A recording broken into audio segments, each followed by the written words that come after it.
a baby is born with a strangely mature consciousness, happily watched by his new mother. He opens his status panel and notices that he has returned to level 1 and also that he simply has no name at all. Beside the woman, a man addressed as Your Majesty approaches and compliments the child's eyes, which look like the mother's. She, in return, thinks the baby's mouth is identical to the father's. In front of a crowd of kneeling subjects, the king chooses the name of his son, Noah Ararat, who receives the title of 13th Imperial Prince. After seeing his status updated with his new title, Noah is shocked by the importance he seems to hold in this new life. The king asks a subordinate what the boy's aptitude is, and he answers that it is water. In that case, considering that Almeria is home to many members of the Water clan, His Majesty declares that this will be his son's fief. At the same moment, Noah notices that among the available elements in his status, a +S appears in the water attribute. The king asks Cruz to show what his son is capable of doing. Then Cruz begins an enchantment that develops Noah's water abilities to a new value, SS. Immediately, the people present are astonished to realize that Noah's power has already awakened on his very first day of life, an extremely rare occurrence that delights the subjects. After all, nothing is more incredible than being the king's son and being born with such an impressive talent. Noah Ararat was born in a kingdom whose capital is located on a plain surrounded by imposing mountains, known as the Country of Warriors, the Mills Empire. This country is living its golden age and has been attracting a remarkable flow of money and development. Noah, as the 13th biological son of the man who ruled these prosperous lands, was loved by the subjects for his talent and personality. 6 years after his reincarnation, the prince noticed that everyone sees his status as if his water attribute were SS, while only he sees it as SS, an addition made by his subordinates. For example, the S in water comes from the fief of Almeria, to which he belongs by his father's decision on the day of his birth. The rest comes from his maids. By the way, as he grew and gained more subordinates, the young noble discovered that his level can increase infinitely.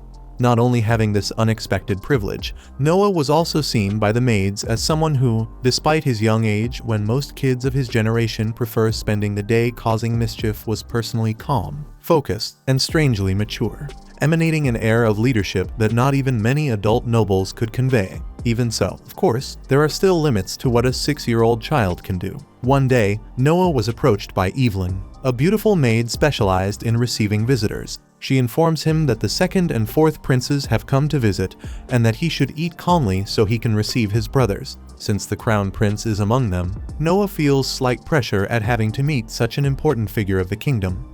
But, as someone born to take on that kind of responsibility, he does not disappoint. After lunch, he bows to Albert Ararat, the 2nd prince and crown prince, as well as Henry Ararat, the 4th prince. Both praise their younger brother's impeccable manners and emphasize that he will possibly become an excellent prime minister in the future. When announcing that he brought a gift for Noah, Albert claps his hands so that a servant enters the room carrying a heavy box that emanates a brutally dark and striking energy. The man struggles so much under its weight that he almost drops it harder than he should. When ordered, the servant opens the box and is overwhelmed by a horrible vision of desperate screams, where men fear being devoured and beg Albert for help. In the middle of this vision, a sword appears, the same sword that is now inside the room. Noah is visibly hesitant about this peculiar weapon, but Albert pushes him to hold it. Since it is a gift from the crown prince, the young boy cannot simply refuse, so he gathers courage and holds the sword. Albert tells him that its name is Leviathan,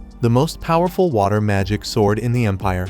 Around 120 people died trying to tame this relic. Noah becomes slightly desperate upon hearing something so terrible, but his brother reassures him by explaining that if the boy were going to die, he would have died the moment he touched the weapon. Speaking of which, unlike the servant who struggled to carry the box, Noah has an SS rank water attribute, which gives him the power necessary to withstand Leviathan's surreal weight. Noah feels tested on a nearly sadistic level, since his brother knew he could have died when touching the sword. This fills him with anger, but knowing he could harm himself if he said anything, he decides to stay quiet. When leaving the room, Henry asks if it was right to leave such a valuable item with the boy, but Albert sees no problem, because it is better for it to be with someone who has talent worthy of the weapon. Speaking of which, being so capable, Noah should also experience what it feels like to have his hand bitten by his own dog. That night, Noah asked Zoe, one of his maids, why she seemed so down. Despite her reluctance to speak, her master insisted enough to make her open up. the 18-year-old maid finally confesses that she is thinking of taking time off because a flood recently hit her hometown and destroyed her family's crops, and even her single mother lost her job. Zoe's relatives told her to work in the brothel and serve the imperial prince to help her family. Hearing this, Noah interrupts her and offers a job to the girl's mother in the mansion, with a salary of 10 lians a month. In this case, her only task would be to keep the back door locked. Zoe admits she has never seen such an easy job, especially with a salary above that of most people. Then Noah, without dwelling on the topic, also gives the maid and her mother an empty house in the western area of the city. Crying, Zoe kneels down and thanks him. While the young noble thinks that his title as the 13th prince would be stained if this girl, who has taken care of him since he was little, continued working in a brothel, announcing that she will be his maid for the rest of her life. The noble summons Dylan, his butler, and tells him about the flood in Daso, Zoe's hometown. Having said that, he orders his subordinate to buy as much land as he can in that city, leaving both employees not understanding anything. Noah then explains that, just like Zoe's family home, some ill-intentioned people will try to extort goods from families who are struggling. So Dylan must save these residents before it's too late. Admitting his surprise, the butler says he had never seen a noble of this age make such a brilliant decision. In reality, Noah obviously cannot say this, but before reincarnating in his former life, he was tired of seeing situations like this. Dylan then asks where the funds will come from, since this would be a high investment of approximately 700,000 lians, and Zoe almost faints upon hearing such a high amount. Noah understands why she is shocked, since the annual income of an adult man in the imperial capital is only 120 lians, and even the prince's own salary is 8,000 lians per year. Besides that, it is important to mention the tax revenue from Almeria which, added to the congratulatory money from the emperor, makes the house of the 13th imperial prince have only around 500,000 lians available. So, in this case, they are missing 200,000 to make the necessary investment in Daso. With that in mind, the noble decrees the sale of the land south of the imperial capital. Frightened, Dylan reminds him that those lands were a gift from his imperial majesty, and that selling them without permission would be considered an affront. Even so, Noah decides to tank the punishment he'll receive from his father and pushes the project forward. Because, according to him, nobles have obligations that sometimes demand sacrifices, and the priority must always be the happiness of the people. According to the young man, this kind of self-control is also a privilege of the nobility. With the decision made, Dylan ends up thanking his lord, and Noah realizes why. The butler is also from Daso, the region that suffered from the flood. The next day, one of Noah's maids was in the courtyard organizing which box would go in which wagon. Observing the employee's work, Noah is called by Henry, who wants to know where his brother is going. The boy explains his plan to buy land in Daso to help the population that fell victim to the flood. Then, seeing the water magic sword in one of the carriages in the convoy, the fourth prince asks if the boy is going to use it. Noah replies that he won't, because even though he can feel some kind of power, he still hasn't received any response beyond that still.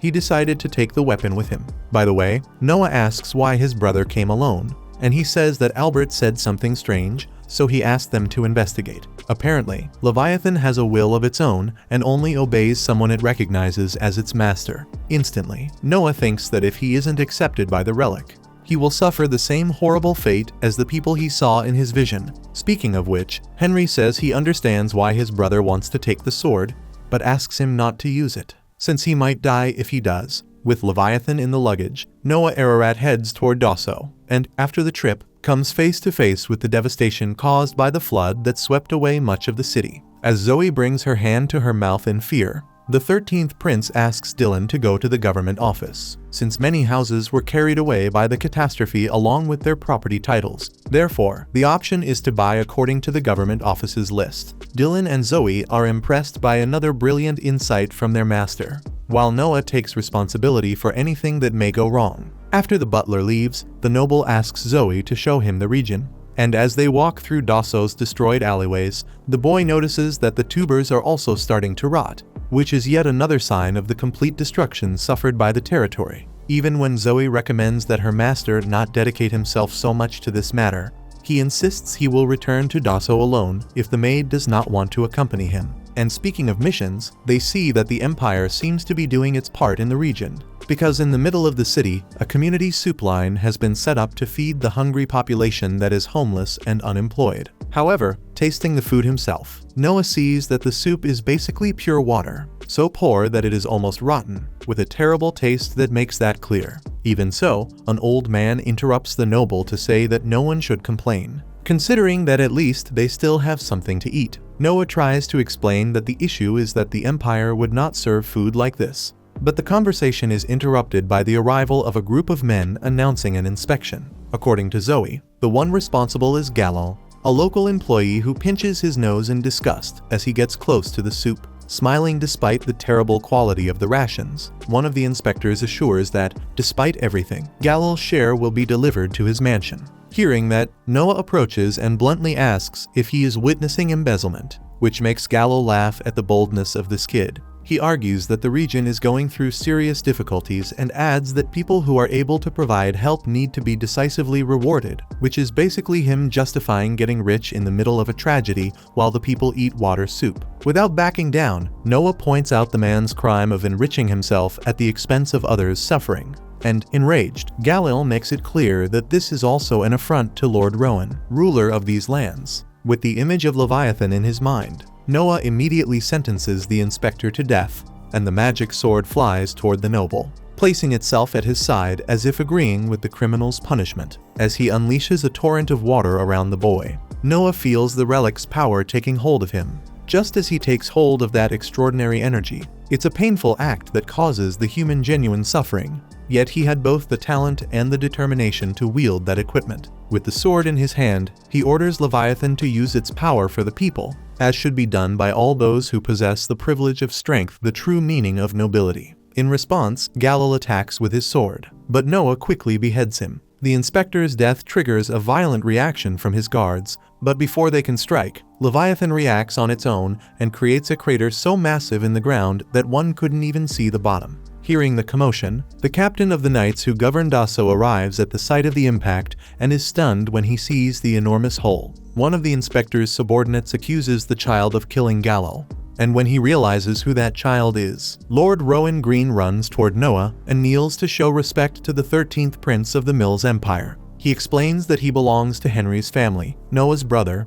and that he had been given the task of maintaining public order in the region. Immediately, Rowan announces to everyone present that they stand before the prince, and the subjects kneel in respect. Noah, in turn, reports the embezzlement carried out by the official in charge of inspections in Daso, justifies Galal's punishment, and even points out the criminal's accomplices, demanding that Rowan punish them as he deems necessary. Lastly, the noble orders the community soup to be remade with royal-level quality, a decision that fills the hungry townspeople with joy. Hours later, when he hears about his younger brother's actions, Albert concludes that Noah was not bitten by a rabid dog. Instead, he made the dog obey him, which means the boy is more useful than he had imagined. The next day, Noah responds to a summons from his father. When he enters the throne room, he anxiously awaits the king's punishment for having sold the lands granted to him in the south of the empire. However, to his surprise, His Majesty thanks his son for preventing the success of those who tried to take advantage of the tragedy in Daso. The emperor understands that Noah arrived in Daso by chance through a maid who lived there, but he also believes the boy's deeds were the will of God, especially the fact that he managed to master Leviathan, the water magic sword. Speaking of which, the ruler once again asks Cruz to test his son's power. And when that is done, Noah's status panel appears, showing his water attribute reaching SSS rank. The emperor is delighted, convinced that the boy can still help the empire greatly. In the next moment, we see several parts of the capital of the Mills Empire, the political, cultural, and economic center of the country, a place known as the most glorious and prosperous in the world today. On Reed Street, according to the eunuchs, Noah would find a musical performance taking place. Wanting to repay what the master had done for her homeland, Zoe volunteers to join him on this mission. When they enter a theater, they arrive just in time for the performance of a young girl with pink hair and a melancholic expression, singing a song about how love, at times, can turn into pain. Noah remembers that, according to what he'd been told, the artist's name is Asahi. He notices that her technique is still that of a beginner, but he enjoys what he sees, since it's clear she sings from the heart. However, suddenly, a group of men bursts into the theater, breaking everything. Their leader, a big bald man, orders Asahi to stop singing, claiming that with this income she'll never be able to pay the debt her father left behind. The singer argues that this is the only way she can manage to pay what she owes. But the man suggests that every woman has a very specific way of earning money, and we know exactly what he means. In the midst of this, Noah calmly stands up and cites an article of imperial law, stating that children should not be forced to carry their parents' debts. He also points out that pushing this debt onto the daughter and trying to force her to sell her body is a crime. The man becomes furious and threatens Noah, who responds by using Leviathan's power to subdue the brute and his companions. Realizing he would be destroyed if he fought this guy, the bald man runs off, but promises he'll be back.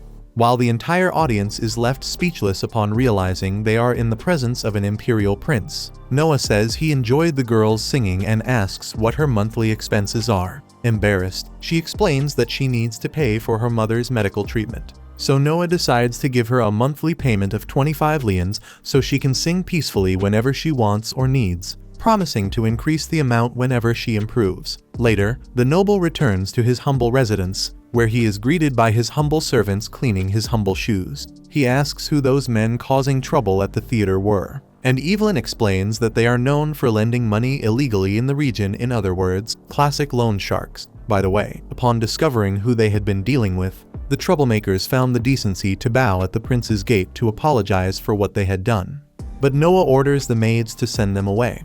After all, criminals, especially criminals, cannot speak to an imperial prince whenever they please. Henry appears at the house entrance, praising his brother's stance, since accepting people like that so easily lowers the status of the imperial house and its princes. Noah understands that this is one reason, but there is another behind it. Still, he wants to reveal this reason to his brother inside the house, in a private conversation. So the two gather, and Noah tells him about the singer he is helping, and that he needs to act firmly with the loan sharks, so they understand Alachi is not alone. Henry asks if the vocal slap she gave him was a good one, and the short prince admits he's still dizzy. Henry didn't think a kid his age would get this far, especially considering Frank and Gary, who are around Noah's age and aren't even close. Gary, for example, is still an immature brat who never learns proper etiquette. Hearing this, Noah reflects that although they are all brothers, each one has a different mother. However, Henry and Gary, who share the same mother, must have a different type of connection. Changing the subject, Henry comments that Noah seems to have mastered the magic sword well, and the boy says that this is thanks to his brother, who taught him that Leviathan has a will of its own. Even so, the older brother wants to know how the kid carries that huge thing around, since it's far too big for him. Noah then summons the sword in front of his brother and explains that he hides it in his sleeve in miniature form, a trick the sword itself taught him. Impressed, Henry remarks that this is unprecedented, since Leviathan was kept isolated for 200 years as a national treasure, and there are no records mentioning anything like this in the past. It is an incredible achievement for Noah. When night falls and the two princes finally appear at the gate, the loan sharks are still there, bowing. Eventually, after waiting so long, the big guy loses his patience and demands not to be ignored by the arrogant brat. His companions try to stop him from speaking like that, but it was too late. The damage was done. With just a slight movement, Noah somehow affects the man, making him choke and quickly become obedient. Henry asks what on earth his brother did, and Noah explains that he simply released a bit of Leviathan's power as a form of domination. In the end, Henry compliments the control the boy demonstrates over the magic sword. A few hours later, answering an invitation, Noah rides by carriage to a location where he is greeted by a man named Radok, who leads the prince into a huge hall full of impeccably dressed people applauding the appearance of one of the king's most beloved and respected sons. Radok is curious about the weapon the boy carries, and Noah explains that it is Leviathan, a magic sword given to him by the crown prince.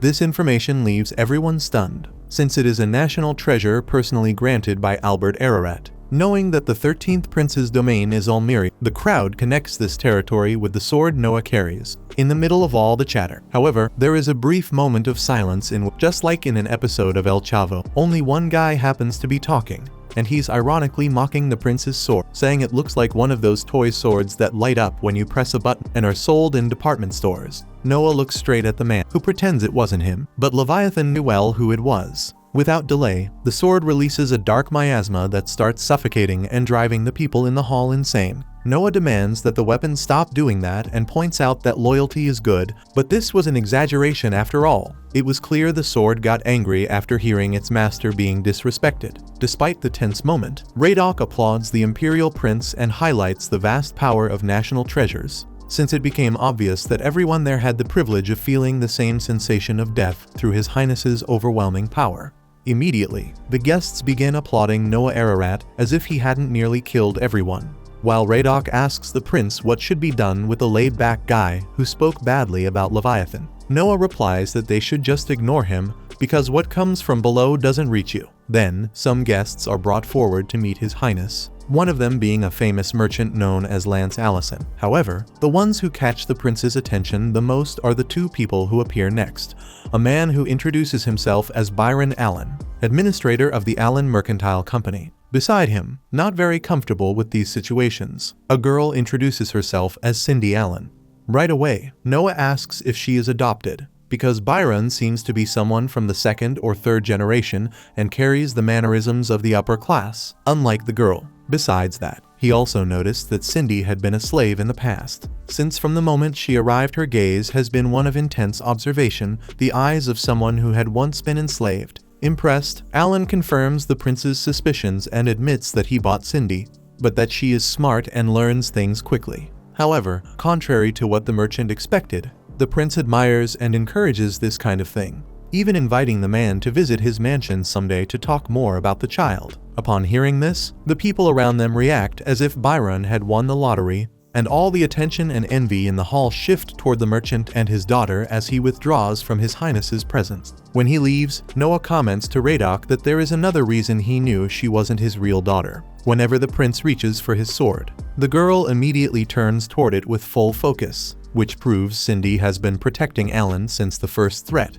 Later, after the event, Noah Ararat goes to the marketplace and happens to run into one of his brothers, Oscar. Seeing that Noah is free, Oscar invites him to look for some treasures, since they are on Cobalt Street, a place where various antiques from all over the Empire gather, some of which can have great value. Of course, many forgeries are placed among the original pieces, so one needs to be careful in order to conduct a true treasure hunt without walking out of there with a cheap knockoff. Sometime later, after a long search, Oscar ends up giving up on finding anything worthwhile. Noah, on the other hand, finds a book he finds interesting and, for the symbolic price of 3 lians, manages to get the item for himself. Oscar asks whether that is the treasure they were looking for, but Noah was just curious about it. That said, his brother takes a more serious look at the book and realizes that this is definitely a spell grimoire by the legendary mage Andrea, which is probably worth around 1,000 lians. Oscar asks how Noah knew that, but the truth is he had no idea. He only knew that his wind magic increased when he touched the item.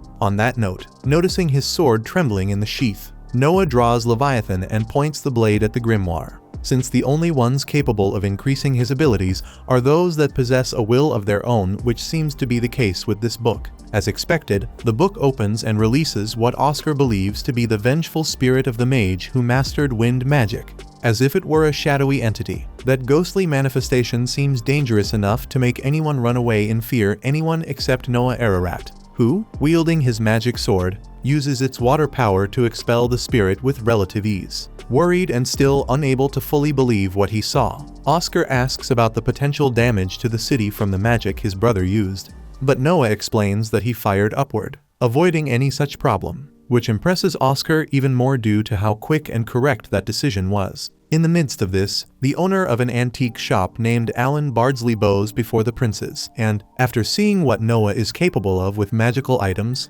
tells him he has a special treasure he needs to show the young noble. Thus, Noah and Oscar go to the merchant's shop, where he displays a ring that, according to him, will only reveal its true power when the rightful owner appears. He has already shown this relic to many different people, but nothing special has ever happened. Faced with this, Noah wonders if the thing might be fake or simply useless. But of course Bardsley has considered that, and even tried throwing it away, yet it always returned to the shop as if nothing had happened, which made him believe there really is something unusual about it. Since he sees his brother as someone who has a certain affinity with untamable magical items, Oscar asks Noah to put the ring on, which he does. When he does, the ring emits a glow and, with a voice only the bearer can hear, announces that its rarity level is SSS and recognizes Noah as its true owner. With that, a gray mass begins spreading around the boy's body, forming an armor that doesn't increase any of his stats, but seems to be a different kind of entity from the others, with many possible uses.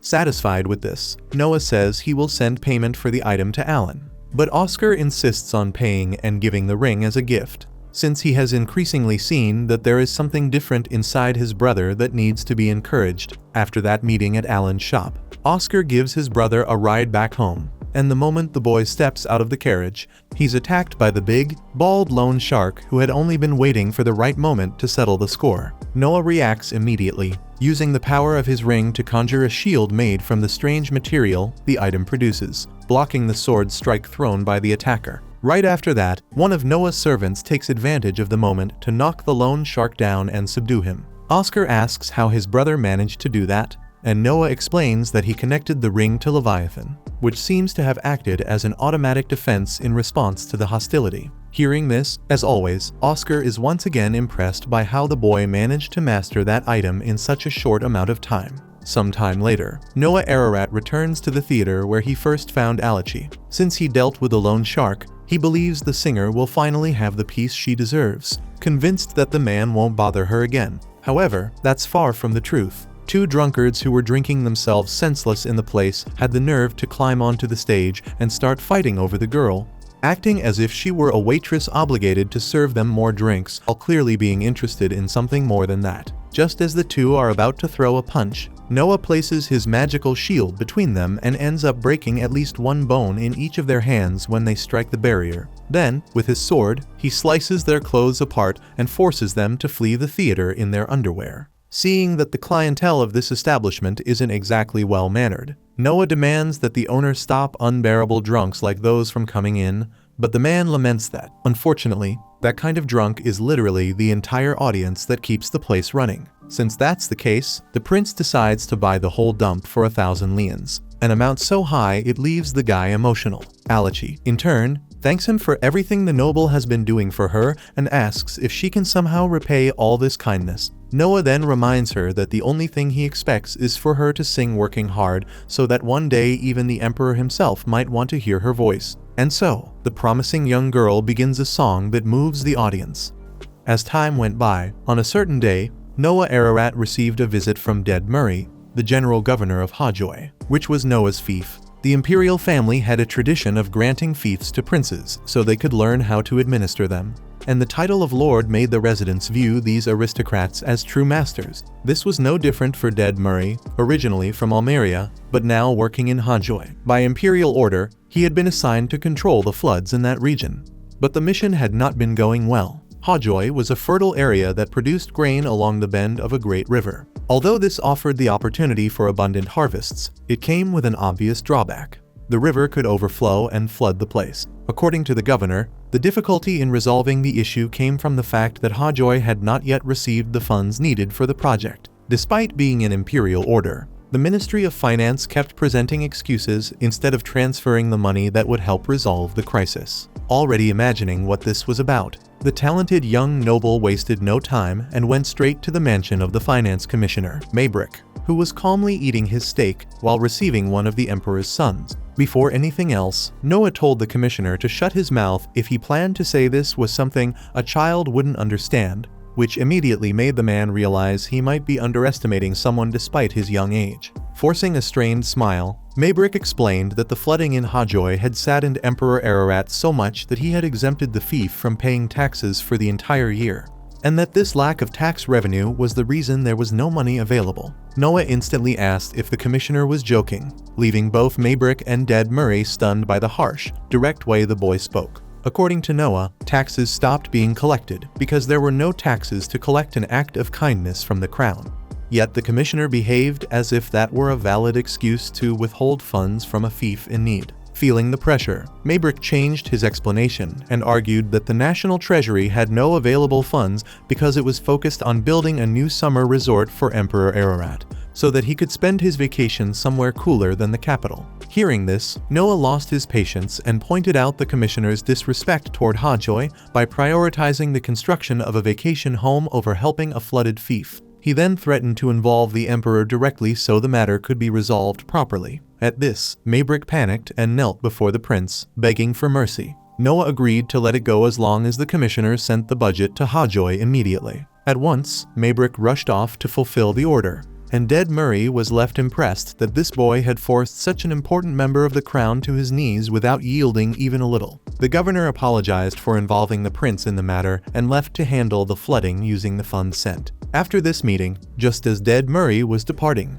Noah was informed of a summons from Emperor Ararat. He responded to the call and, upon meeting his father, received praise for resolving the issue in Hajoy. Noah was surprised the emperor already knew what had happened, considering it had just taken place, and the emperor explained that information is a weapon one his son should constantly strive to refine. Noah replied that he had simply done what was natural in such a case. But Emperor Ararat said that doing what is natural is difficult, as many people have smooth speech and flattery, but few who truly make the easy seem easy. In any case, placing a hand on his son's head, he expressed how impressed he was with the boy, who was only 6 years old. When the ruler told him to stand, he noticed that the sword Leviathan had shrunk in size to match its master's height. Noah figured that his own mansion was obviously part of the emperor's information network as well. His father admired the boy's control over a magic sword with such a terrible history. Those words made Noah remember the gala event in which Leviathan had been provoked by that man,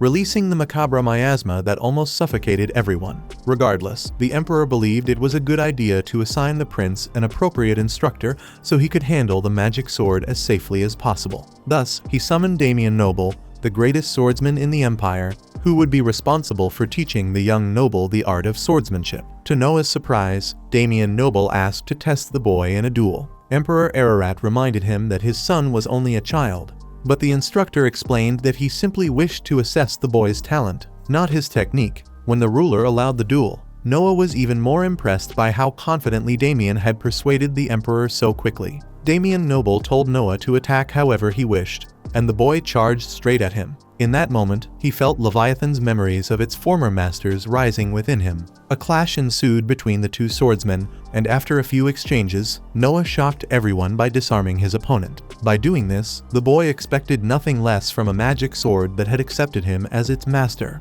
Clearly, Leviathan's previous owners had been highly skilled. Even more astonishing, Damian Noble knelt before his imperial majesty and declared that he had nothing to teach the child. Though Noah still had the physical strength of a young boy, he had used technique to disarm the empire's greatest swordsman. This meant the prince already possessed the ability of a master, and Damian believed it would be presumptuous to think he could teach anything to such a child. Hearing this, the emperor let out a laugh and appointed his son as the chief examiner for this year's selection of knights. Unable to believe what he was hearing, Noah bowed before the leader of the empire and promised to do his best to fulfill his new role. The selection of knights in which the boy was placed is a major annual event that involves the entire empire. After all, this is a nation of warriors that values its own class, where the path of martial arts is seen as the only way to achieve success through merit. In this selection, the warriors who won preliminary fights throughout the country will face each other in a deadly battle in the capital,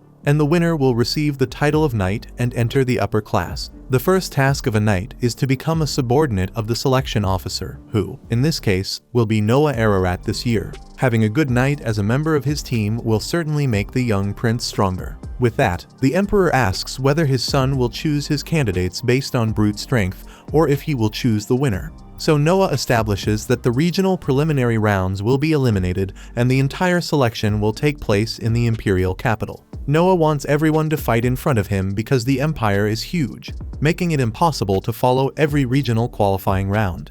And it would be a shame if a great talent were lost because of that difficulty. Later, in his mansion, while being served tea by Zoe, he asks the maid whether people from her village are interested in applying for the knight selection.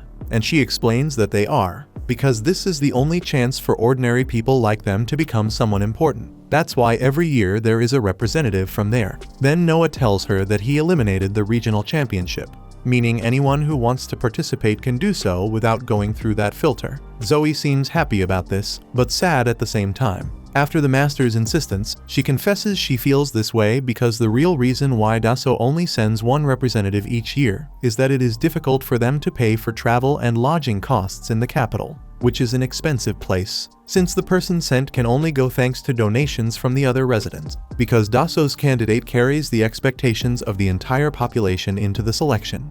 The whole town always mobilizes for it. Regarding this issue, Noah says he would also like to eliminate this difficulty, because his idea is to do everything possible so that he can check all potential talents and not miss anything. So he decides to cover all expenses related to sending the candidates. Zoe finds it incredible, although she points out that it will be a costly decision.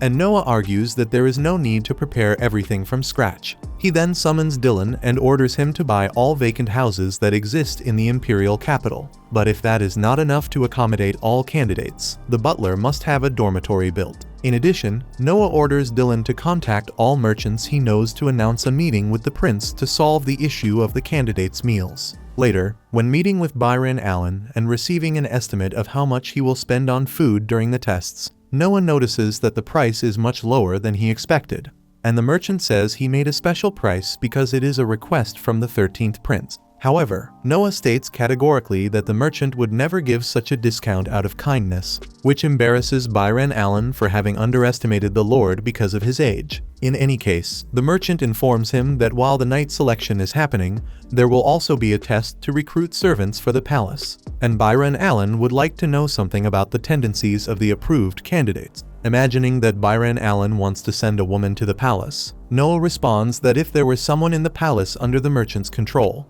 he could obtain information quickly, and the benefits would be even greater if Emperor Ararat ordered that woman to spend the night with him. Sweating cold at such an extreme statement, the merchant proceeds and says he has already made the payment in advance, so Noah promises to make the recommendation if the candidate is a woman he genuinely likes. With this matter settled, Byron Allen kneels before the prince and, seeing him as the best person to receive this request, the man wishes to include the 13th prince's crest on the sign of his shop, which is a clear demonstration of subordination. Before anything else, Noah makes it clear that he does not forgive betrayal. Upon leaving the meeting at night, the boy reflects in his carriage on how his status has risen by having Byron Allen under his command, which is an important step toward becoming stronger. However, Noah is startled when he notices that his water status has decreased and assumes something must have happened in Almeria. He tells Zoe to inform the coachman that they must go straight to the palace to meet Emperor Ararat immediately. When he meets with his father, surprisingly, the emperor already seems to know that something is happening in Almeria,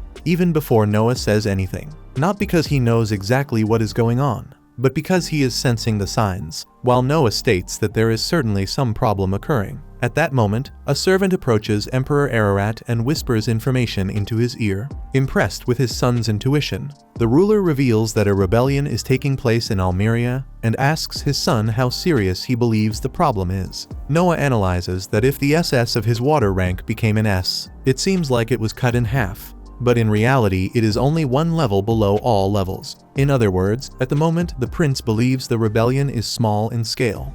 The emperor says the answer is correct, since according to the report, this revolt involves around 5,000 people, the equivalent of a small army that is now roaming Noah's fief. By the way, Emperor Ararat asks whether the boy wants to defeat the rebels alone. But Noah does not believe that would be possible, since he is still too young and does not know the battlefield, which might cause the soldiers to reject listening to an inexperienced leader. If a prince must take command of the situation, it should be one of his brothers. The emperor admits he did not expect a negative answer, even after Noah analyzed the case objectively, but wants to know whom the boy recommends in his place. Noah recommends Henry because, given the scale of the rebellion, the best approach would be to suppress it directly, and his brother Henry, being the most prudent of the princes, should be able to act accurately. The emperor sees this as a perfect choice and orders Henry to be called. A short time later, when the 21-year-old fourth prince is summoned for the mission, he travels by carriage alongside Noah and asks why he didn't seize that opportunity, since this is a nation of warriors that values this kind of situation greatly. Noah says that it is a very sudden situation about which he knows very little, and even if he personally doesn't die, his soldiers would certainly die in large numbers. That said, Noah senses a presence through Leviathan's power and orders the carriage to stop, because now that he sees himself as the target of this problem, he doesn't want to involve his brother in it. Without delay, when a group of hooded, armed men surrounds the prince and tries to trap him with water-based snares, Noah realizes they are Almerian rebels. One of the rebels physically attacks Noah, but in return he receives a sword strike that takes him out of the fight. Even so, the other enemies charge at the 13th prince, beginning a general battle that young Ararat handles with ease, subduing each opponent with Leviathan's power until the very last one. After winning the fight, Noah receives praise from his brother for how much he has developed in such a short time. According to Henry, the rebel army is made up mainly of cavalry soldiers, and he did not expect to encounter others like these. By the way, the 4th prince wonders whether it wouldn't have been better to extract information from the attackers, but Noah explains that he didn't kill any of them, he only left them unconscious through Leviathan's intimidation after knocking them down with a blow, since the rebels would possibly take their own lives before being interrogated. Remembering what his brother said about the rebels being mostly cavalry, Noah notes that Almeria is weak in the production of war horses. The following day, he summons Byron Allen because of his business dealings near Almeria. First of all, the prince clarifies that the merchant is a dead man if this conversation leaks. And then he explains the rebellion and the possibility that the enemy army is made up mainly of cavalry. After giving 10,000 leans to the merchant, Noah orders him to buy all the horse feed. Byron Allen asks whether he should disregard human rations, and the prince says they won't be necessary. According to the young prince, Almeria has no war industry, and according to his brother Henry, it seems that the horses used for the army were bought from outside, and if that is the case, there is a limit to how much feed can be taken from the population. Byron Allen argues that if it were the soldiers' food, it would lead to looting, but that is exactly what Noah wants. Impressed with his master's intelligence, Byron Allen promises to begin the strategy right away.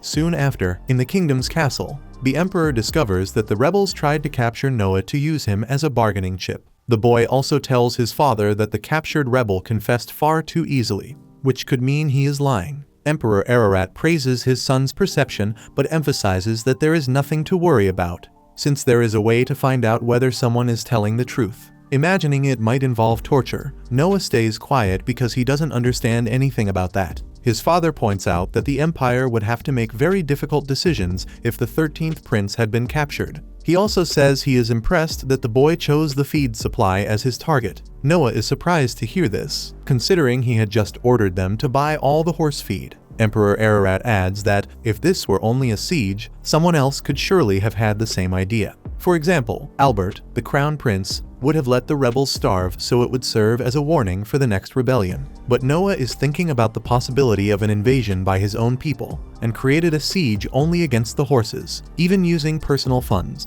Without a doubt, this is a very intelligent and difficult tactic, and the leader of the empire is impressed with his son's sharpness. For this reason, he allows Noah to add a sword to his coat of arms. Speechless, the young boy reflects on how the Mills Empire is a nation of warriors whose greatest symbol is the sword, and using it on a coat of arms without the supreme leader's permission can even lead to the death penalty, since it is an honor of the highest level. Finally, Emperor Ararat orders crews to issue a decree about it, and Noah expresses all his gratitude. After leaving the meeting with his father, the boy meets Byron Allen and learns that the amount of processed grain that can be transported as feed is limited. Byron Allen also says he can discover the delivery route and that monopolizing the purchase wouldn't be difficult. As for the rebel leader, Karhun, he seems to be a vengeful man capable of using any means to achieve his goals. Therefore, every precaution is necessary, even for His Highness Noah Ararat. In the middle of that, Evelyn interrupts the conversation to warn her master that there is a badly injured man at the main gate claiming to have an urgent report. When he arrives, Noah meets the man, who introduces himself as captain of a 10-soldier battalion in the province of Adra, in Almeria. He reports the rebellion and reveals that his superior was the main person responsible, but that he refused to take part and came to expose the situation. Byron Allen regrets that this is the urgent report, since Noah already knows about the rebellion, but the prince thanks him for the information, orders them to treat the wounded captain, and even asks that he be given a reward of 1,000 leans, which is a small fortune. Byron Allen questions the reason for this, since everyone already knew the information the officer brought. Noah explains that this is the best way to repay the loyalty of a man who, even seriously injured, traveled a long distance to warn them about the rebellion. Near nightfall, Zoe enters her master's office visibly pale and shaken. According to her, an unknown person gave her a pouch with about 500 leans and said it was the reward if she made the 13th prince drink a sleeping substance she now holds in her hands. Noah concludes that the rebels really do want to capture him, and asks why she didn't go ahead and do what they requested. Zoe says she would never betray her master, because he helped not only her family but her whole village. Still, she cries as she confesses that she would be killed if she didn't do what she was ordered to do. Then, the young Noah Ararat writes a check for the same amount the rebels used to try to buy the maid's betrayal, but with an extra 5,000 leans. Unable to believe such an amount, the maid says she cannot accept it, but her master insists. Above all, this is not even the biggest surprise Noah gives her. To leave the woman even more stunned, the noble says he will take the sleeping drug, and when he does, he wants Zoe to hand him over to the rebels and then flee and hide immediately, because they will obviously try to silence her. Thus, sometime later, Noah slowly opens his eyes in a hideout, where two men in another room were talking about how the last resort to prevent the prince from escaping was to kill him with their leader's sinister dagger. Noah realizes his hands and feet are tied, so he takes from inside his ear a small magic item that transforms into Leviathan. In addition, they fortunately did not remove the ring from his finger, so he uses the magical accessory to cut his ropes. Looking around, he sees that he is not in a room, but in the back of a wagon. Next, Noah asks Leviathan to show its memories. After taking the sleeping drug and falling asleep, the 13th prince was surrounded by rebels who invaded his mansion after Zoe allowed them in. However, she created a distraction and escaped, and since they couldn't miss the opportunity to take the prince, they ignored her, tied Noah Ararat up, and took him away in a cart. After seeing what happened, the prince climbs on top of the wagon and appears armed before all the rebels who were resting around a campfire. One of the men draws his sword and reminds him that the kid no longer has his brother to help him. Noah then slashes the enemy in a movement so fast that the man didn't even have time to react. After that, the boy laments that this was a useless mission, because he wanted to obtain relevant information but was kidnapped only by lower-ranking subordinates who know nothing. The rebels become furious at the audacity of this brat and attack. Noah then shows the fatal result of combining his talent with swordsmanship and Leviathan's power, even though he did not use his water magic this time. After finishing off all the enemies, the noble sees Zoe approaching from afar, accompanied by several imperial soldiers. He asks what she is doing there, since he told her to run, but Zoe couldn't bear it. She needed to see how her master was doing, because she was dying of worry. While the soldiers stared in amazement at the rebels' bodies on the ground, Zoe assumed her master had done all of that on his own. Noah ordered the captain of the platoon to deal with the corpses, but when the officer was about to pick up the sword of one of the dead men, the prince warned him at the last moment that he must not touch the weapon. To everyone's surprise, Noah told them to step back, and then a dark miasma rose from the sword, making Noah realize that this was the sinister dagger they had been talking about. The prince felt a strong killing intent coming from the dagger and, through Leviathan, he could even sense within it the resentment of the person who had cursed the blade, manifesting the image of a man who could only be Karhun, the leader of the rebels. Leviathan, in turn, displayed all its power by releasing into the sky a miasma as black as the one coming from the weapon, and this force of shadows curved around the atmosphere to strike Karhun directly, right where he stood. The next day, once again, Noah was summoned to report to his father, who, by this point, and as always already knew about the good work his son had done the day before. In fact, the first thing he did was praise him, since the leader of the rebels had been struck in the forehead by a jet of water that appeared out of nowhere the previous night. Naturally, Emperor Ararat assumed the one responsible was Noah and his magic sword. Noah, in turn, never stops being impressed by how quickly his father gets this information. Thinking to himself, he recalls that he used the resentment embedded in the dagger as a marker, then aimed Leviathan's long-range shot at its owner and hit Karhun dead on. With that, the rebels of Almeria lost their greatest leader and were consequently suppressed by the 4th Imperial Prince, Henry. After the battle, almost everyone who planned the rebellion was arrested, and in a throne room filled with important guests, His Imperial Majesty ordered that the cattle and horses be prepared, because the entire family of those responsible would be dismembered. The nobles around him agreed with the punishment, until Noah asked to speak and surprised everyone by expressing an opinion contrary to the sentence. With a stern face, Emperor Ararat demanded an explanation, and Noah replied that the punishment must be in accordance with imperial law, which states that the leader of an act of treason must be sentenced to death by decapitation. His relatives up to the 3rd degree and his accomplices must be hanged, and the others must be beheaded depending on their level of involvement. The boy understood that if his father violated the law, it would bring chaos to the world, so he asked him to reconsider his decision. After reflecting for a few seconds, Emperor Ararat acknowledged that his son was right and thanked him for speaking, but refused to accept such a small punishment, announcing instead the maximum penalty as long as it remained within the law. With that decided, he ordered Prime Minister Noise Hill to handle the rest. Those present in the throne room were impressed by the intervention of the 13th prince, and the people of the empire only grew in their admiration for the prodigy that is Noah Ararat. Amid this, Emperor Ararat recognized that it was thanks to his son that he avoided leaving a stain on history, and therefore granted him a new title. If it were only a matter of reprimanding the emperor, any of his children could have done it.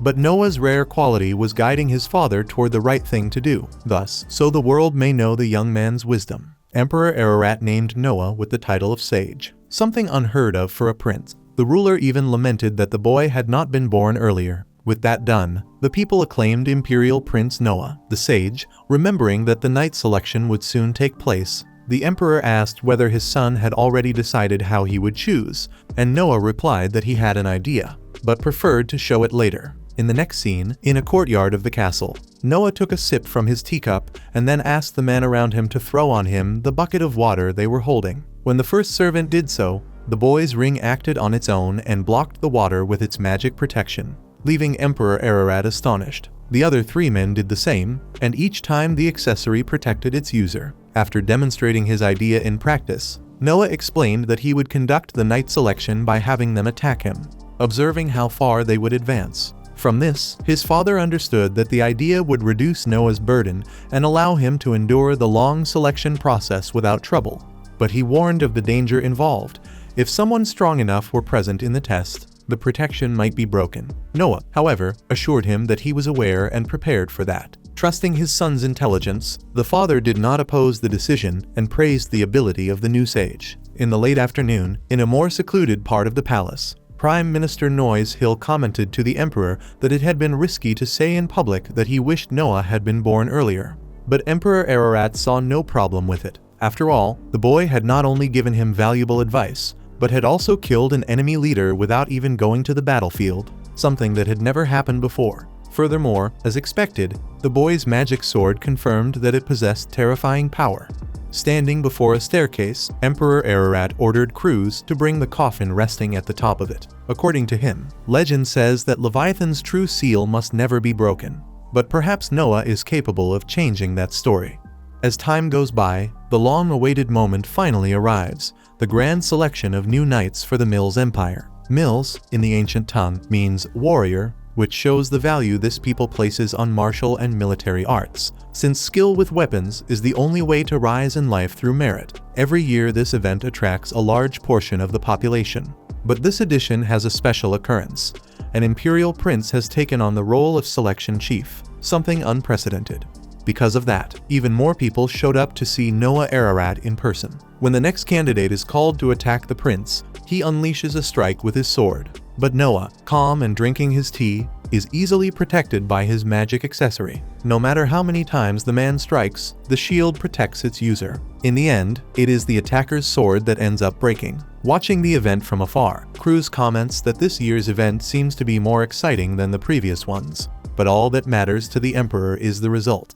After all, this date exists to select knights, and Emperor Ararat is eager to see whom his son will choose. Next, the following candidate launches a fire spell toward the prince. The fact that the boy's body becomes surrounded by dangerous flames leaves the people tense, but despite the sorcerer's great effort, a different magic shield protects the young sage, leaving him unharmed. Noah reflects that the sun is already setting, and so far he has not seen anyone who stands out, which begins to worry him. Today's test ends with the next participant, a warrior in armor who tries to control her anxiety through breathing. After a few seconds, she attacks Noah with a thrust, and this time the sword pierces the shield from the ring. determined to break the protection completely. The warrior pushes forward and starts to crack the entire shield until it shatters into many fragments. With the force she was using, the woman grazes the prince's arm, and 2 guards run in to restrain her. However, Noah himself demands that the candidate be released and asks for her name. With her head lowered, fearing severe punishment, she introduces herself as Shirley Grants, until the prince, to everyone's surprise, declares Shirley Grants approved. Later, the sage personally meets the new knight at his house and asks whether that beautiful armor belongs to her. Shirley Grants replies that it is equipment passed down through generations in her family. But changing the subject, she admits she did not understand why she was approved, since she made a huge mistake. Noah directly mentions the crime of having accidentally injured the imperial prince, but he reminds her that he was the one who gave the order to be attacked. He then tells Shirley to stand and strike at him again, proving her obedience as a knight. With that, the woman follows the order, and after breathing again to focus, she delivers another thrust that is blocked by the ring's shield, and this time it does not come close to breaking. Noah explains that he would have defended himself properly if he had truly wanted to at that moment. In other words, he allowed himself to be injured. According to the noble, the foundation of a knight is to value orders, and he wanted to know whether Shirley would be loyal to his commands, attacking seriously as instructed, which she did on both occasions. Thus, Shirley Grants swears total loyalty to His Highness, the Imperial Prince, amused by the warrior's dramatic posture. Noah checks her status and notices that Shirley was the one whose ability increased the most. At that moment, Zoe enters the office accompanied by Gutto Chloe, a court doctor who will examine Noah's condition. The prince considers it an exaggeration, but understands the intention of those who care for him. The doctor soon assesses the situation and points out that, fortunately, the sword strike did not hit any bone or tendon. Noah notices Shirley is impressed by something and asks why, and she explains that there are no doctors in her village, so she had never seen anyone treat cuts in this way. In that case, the sage asks how they handle the injured and sick, and Shirley says the elder prays for everyone and drives away the source of illness. The doctor comments that this is common in poorer villages, while Noah, considering that the shortest path to becoming a doctor is becoming a disciple, announces his first order to his knight: bring intelligent children from her village so that Gutto Chloe may take them in as apprentices. Noah will cover all the costs of this operation, so that these children may become doctors who, in the future, can take care of the people in the village. Unable to believe what she is hearing, Shirley bows emotionally and thanks him, but Noah points out that a knight must not bow like that, but rather act according to etiquette. The next day, Shirley Grants puts on her armor and, upon descending from her new room, finds Zoe in a hallway. Zoe wants to know if the knight slept well, but Shirley admits she did not, since the room is still strange to her. Speaking of which, she notes that even the servant's mansion is impressive in this place, which is not very common when dealing with an imperial prince. As they walk, they end up encountering a few maids talking among themselves about who should be the master's future wife. Shirley points out that the kid is only 6 years old, but Rihanna highlights that the other imperial princes married before the age of 15. One maid asks whether Ange, Lady Almeria's attendant, would be a good choice, since she is from the master's territory, and the others think it is a great idea except Zoe, who does not think such conversation is appropriate. On the other hand, another worker, observing from afar, remarks that this only shows the popularity of the sage prince.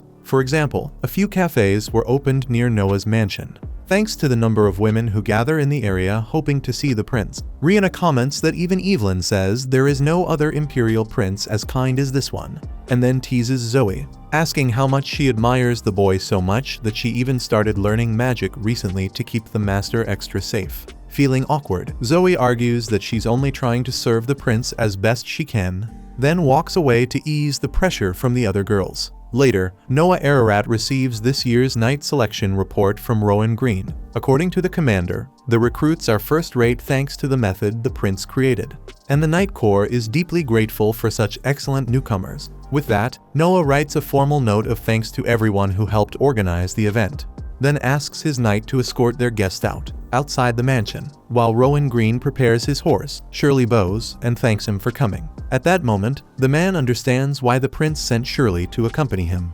It was to show the new knight how it's truly done. Even so, as he mounts his horse and begins to depart, Rowan Green leaves her with one piece of veteran advice: there are no mistakes in following such a great person unless she stops putting in the effort. That night, Noah Ararat hosts a party at his mansion, where Alichi is the special guest performing her songs. Byron Allen attends with his daughter Cindy, both there to celebrate the success of the night selection. Noah says this event is for everyone, so everyone should take part. But aside from that, he mentions that the guests are merchants with deep ties to the 13th Imperial Prince, and that it would be important for all of them to strengthen their friendships as well. As he finishes speaking, Noah begins to applaud when Alichi ends her song, and the other guests follow. Zoe approaches the master with a letter addressed to him, even though she had hesitated at some point to hand it over. Sensing trouble, Noah opens the letter in a quiet spot. It doesn't say who sent it. According to Zoe, the gate guard said the person who delivered it ran off immediately afterward. Worried, Shirley asks if she can do anything. But while Leviathan trembles inside its master's sheath, Noah says everything is fine. It seems the remaining Almerian rebels are still making worrying moves, and Noah believes the one who sent the letter is infiltrated and investigating the matter, likely the soldier who came to warn them about the rebellion. Zoe recalls that he seemed extremely loyal and must be returning the reward he received. But Noah points out that acting as an intermediary could get him killed at any moment if he's discovered. Since his brother Henry is still in Almeria, the sage will send a messenger to make him stop. Some time later, Noah receives another letter and laments that the soldier was tortured, just as expected. Noah wishes he had spoken, because keeping his secret cost him terrible punishment. Henry's troops rescued him, but the soldier remains unconscious, which Noah sees as his own responsibility. Shirley and Zoe completely disagree, but the prince believes he could have avoided all of this if he had figured it out sooner, putting into practice what his father said about information being a weapon. Either way, he orders Zoe to contact Almeria and spare no expense to keep the man alive, using every doctor and every medicine necessary. After giving the order, the boy reflects that it isn't worth sacrificing people with great loyalty in exchange for a single piece of information. Eventually, Noah walks through the streets with his knight, who is impressed by the marketplace, having never seen anything like it. She asks what he came to do, and he says he wants to buy a gift for his brother Henry, in thanks for the battle against the rebellion and for everything involving the letter. Upon arriving at Alan Bardsley's shop, the Imperial Prince is shown several new items that arrived, refined accessories of incalculable value, with a shine so intense that Shirley is left speechless. Among so many expensive items, Noah shows interest in something covered by a cloth, since it looks different from the rest. When the cloth is removed, a beautiful glass statue is revealed, flawlessly crafted by a master artisan of rare talent, a piece left behind by Lindsay. According to Alan Bardsley, the technique used to create it has been lost, and only 2 statues of this goddess remain. Noah gives 10,000 for the statue, plus a bonus for Bardsley bringing something beyond what he expected. At that moment, the 8th Imperial Prince, Oscar Ararat, enters the shop after hearing his brother was there. Seeing the glass statue, Oscar immediately notices it was made by Lindsay after all. He owns the other one, the second piece the seller mentioned. Hearing this, and leaving everyone stunned, Noah simply walks up to the statue and throws it to the ground, shattering the valuable sculpture into pieces. With Alan Bardsley still in shock, Noah hands him more money as compensation for the trouble, and asks him to spread the rumor that the second statue simply broke. Oscar praises the boy's cleverness, since having only one statue left will send its value soaring. According to Oscar, he only gained that kind of insight after becoming an adult with his own territory. The 8th prince then leaves, and Noah still needs to find another gift for his brother Henry. Overjoyed with the day's profit, Alan Bardsley goes to look for another item that might please the sage. Near nightfall, after leaving the shop, the boy asks what Shirley is thinking, since she is clearly restless. The knight admits that she hasn't stopped being surprised since she began serving His Highness, and even today, although she understood the logic behind it, she points out that it was still an extremely high-level treasure. On the other hand, Noah sees the statue as just an ordinary object, not a true treasure. To the Imperial Prince, the people who risk their lives to deliver information, who work hard to meet expectations, who swear loyalty to Noah Ararat and do everything they can to be useful, those are the true treasures. And Shirley Grants is one of them. Hearing those words, Shirley can't help but feel impressed, to the point of promising that she will follow her master for the rest of her life. As for the young sage, all he can think about is gathering more treasures until the day he receives a fief in his adulthood. 6 years later, Noah Ararat walks through the central corridor of his mansion and is greeted by his attendants, who bow before their master. Accompanied by Shirley and Zoe, The 13th Imperial Prince of Mills heads toward the carriage parked at the entrance of his mansion. In the next moment, alone at a gigantic table, and being served by his maids, 12-year-old Imperial Prince Noah Ararat hears from the newcomer Gigi how incredible it is that the line of people bringing him gifts still hasn't ended even after 3 days. Zoe comments that it's no surprise, since last year it lasted a whole week, which leaves Gigi even more impressed. Noah adds that it really does take a long time, since he needs to receive all the gifts, record who sent them, and what was given. With that said, when the Imperial Prince stands up, Zoe reflects that he, at 12, was recognized for perfectly mastering the Leviathan magic sword, and that by order of the Emperor, he was sent to the Military Human Resources Department to carry out an inspection. Speaking of that, Noah heads to the responsible Minister of War, his brother Henry Ararat. Henry summoned the boy to ask for his opinion. The Emperor issued an imperial order for General Rice Cake to lead an army to suppress a rebellion in the southern border zone, where the regular army is to be sent to teach those barbarians a lesson. Hearing this, Noah looks at Rice Cake and thinks about how, besides being a courageous man, he also has talent for leading an army. Among the knights who serve Henry, he is certainly one who stands out. Suddenly, Noah surprises everyone by asking Rice Cake what the real number of soldiers is, leaving the man speechless. Faced with the silence, he reinforces the question about the true number of the regular army that General Cake commands. Smelling something suspicious, Henry wants to know what the subordinate is hiding, so Rice Cake kneels and asks for forgiveness, provoking the wrath of the 4th Imperial Prince. However, Noah explains that it's nothing serious. After all, according to the number of soldiers registered in the regular army of the Empire, the Ministry of Finance releases a budget that matches that number. In other words, people who are not actually soldiers, those who do small tasks, merchants, and collaborators are registered, and it's common for them to reimburse that portion of the budget. For that reason, Noah asks Rice Cake not to be afraid, since increasing the number of soldiers is a general's right, and inflating the true size of the army can scare the enemy.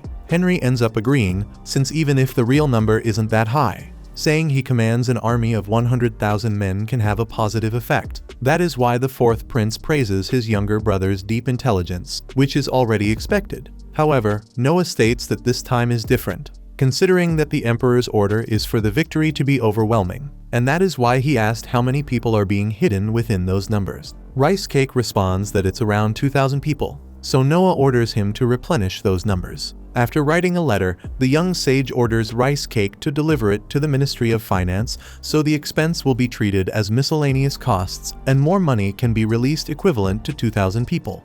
But in exchange for this additional investment, the prince makes it clear that he will not forgive a defeat from the general. When the meeting ends, while the two princes are carried in different carriages, Henry asks whether his brother has ever experienced a war, and he says no. Noah reflects that even though he is 12, he is still at level 1 because of the imperial household law, since it is common for imperial children to die young. Publicly, they say it's due to an epidemic, but in general, it is a power struggle where some even resort to poisoning. Because of this violence against them, heirs can only go to war through a direct order from the Emperor, and that only happens once they are fully grown. On the other hand, Henry points out that Noah is already 12, and that he would appear more respectable if he had that experience before taking charge of a fief, especially because the boy has a magic sword and should be fine. Speaking of that, Noah wants to know when his brother fought in his first battle.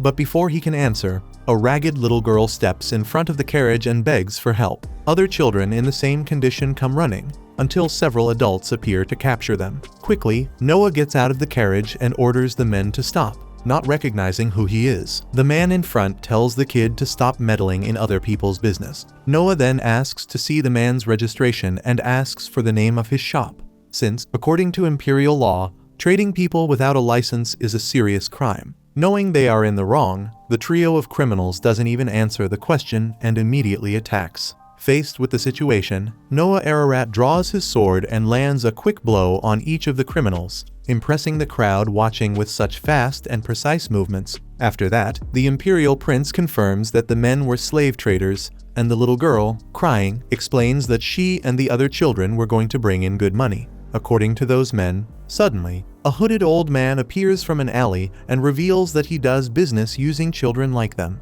He is about to say his name, but decides it's better not to. Noah asks why, and he answers that it's because he works for the first Imperial Prince, Gilbert. Immediately, Noah realizes that the man is using Gilbert's name to shake off the problem. When the old man directly asks Noah to forget what he saw today, the boy asks his brother whether he knows who this man is, and when Henry says no, Noah strikes the man down at once with his power and says he is lying about working for the first imperial prince. He then orders that all the criminals be taken to Gilbert so he can personally deal with them, since he was mentioned publicly. The children, however, must be sent to Noah's mansion. By making these decisions, Noah admits privately to Henry that he does not know whether those men were really frauds, but even if they were employees of Gilbert, he thought it best to deny it publicly so everything could be handled without an unwanted audience. At his mansion, while dining beside his brother, Noah is informed by the butler that Gilbert interrogated the scoundrel and discovered that he really had been conducting business in his name. He intended to deliver the fraudster to the court the very next day, but his men were careless, and the criminal ended up taking his own life. With that said, Noah thinks about the conclusion he reached that people are like precious treasures. He then questions whether the human trafficking in the underworld had been done under Gilbert's orders, and Henry confirms that it had, since their older brother had always owned shops, bought land, and was obsessed with that kind of nonsense. Noah concludes there is nothing to be done about it, because even though Gilbert is the first prince, he is the son of a woman outside the emperor's marriage and cannot inherit the throne. And perhaps that is why he gets involved in so many questionable businesses. After dinner, Noah gathers the children and tells them they will not be sold anymore, so they are free. When asked, the children confess they have nowhere to go. One of them, for example, was sold to pay for this year's rice seeds, while another had been sold to pay for his mother's funeral. Hearing these answers, Noah knows these kids would be sold again if they returned to their parents' homes, so he decides to take all of them in. He then tells Dylan to find a place for them to sleep, work for each of them, and education for those who wish to study. The little girl asks if the sage will do them the favor of buying them, but Noah explains that he will not buy anyone, and that they may leave if they want to. On the other hand, the only thing the prince does not forgive is betrayal. With that, Dylan leads the children away after they thank him for everything, and as they leave, Noah once again thinks about people being treasures, and that gives him an idea. The next day, he gives Evelyn a letter of appointment, making her the governing authority of a small territory in Almeria, thus becoming a full official, an achievement simply unimaginable for someone who used to be just a maid. Since Almeria is a large territory and Noah would not be able to manage everything alone, he made a point of promoting his loyal subordinate, who will be one among other governors who will also be appointed as his representatives in his fief. According to Noah, he noticed that Evelyn is the smartest of the maids, and it would be a waste for her to simply receive visitors in the mansion. Shocked by such an unexpected announcement, Evelyn sincerely reaffirms her desire to serve her master, Noah Ararat, with even more dedication. The boy already expected that, but insists that she must do a good job in her new territory above all else, because that will prove that Noah knows how to recognize talent. After Evelyn's departure, Shirley Grants becomes excited and comments that Noah treats people completely differently from the first prince. But she is reprimanded by Noah himself, since that is something that cannot be said. Even so, when the prince leaves, the knight keeps telling herself that her master is still amazing. Next, Noah responds to a summons from Emperor Ararat, who already knows through the report that his youngest son preserved Gilbert's honor. The boy explains that it was only a coincidence while arresting a lawbreaker, and privately thinks that Gilbert himself must have written that report instead of hiding the truth. He made it look as if he had done nothing wrong. Considering that there truly was a criminal, Emperor Ararat asks what the punishment is for an underworld slave trafficker. Noah replies that, for human trade without authorization, the leader's punishment is the amputation of his dominant hand, while the others are forced to serve in the army. When asked, the Prime Minister confirms that this is exactly what the law states. But before returning to the matter, the Emperor wants to know whether his son was hurt, since he heard that the criminals went into a frenzy and attacked him. When the boy says that he was fortunately able to fight back, Emperor Ararat realizes he didn't even need to worry about him. If it had been himself in that situation, the Emperor believes he would have been beaten while hesitating to announce his name. If that were the case, the Prime Minister says the attackers would receive the death penalty for the crime of lèse-majesté. But Noah strongly disagrees, because if the Emperor fails to announce who he is, the crime of lèse-majesté does not apply, it becomes simple bodily injury. Hearing this, the people present in the meeting are shocked, and even Noah starts wondering whether he said too much, since he spoke so bluntly to the empire's highest authority and contradicted the Prime Minister in public. The boy begins to sweat and prepares to ask for forgiveness, until Emperor Ararat bursts into laughter and says he won the bet he made with the Prime Minister. Noah wants to know what is going on, so his father explains that he had bet Noah would quote the law at some point during the meeting. In fact, noticing how strict the boy is with legal matters, the emperor decides to appoint him as Minister of Justice. Immediately, those around them celebrate the second prince who has now been appointed to such an important position, just as Henry once had been.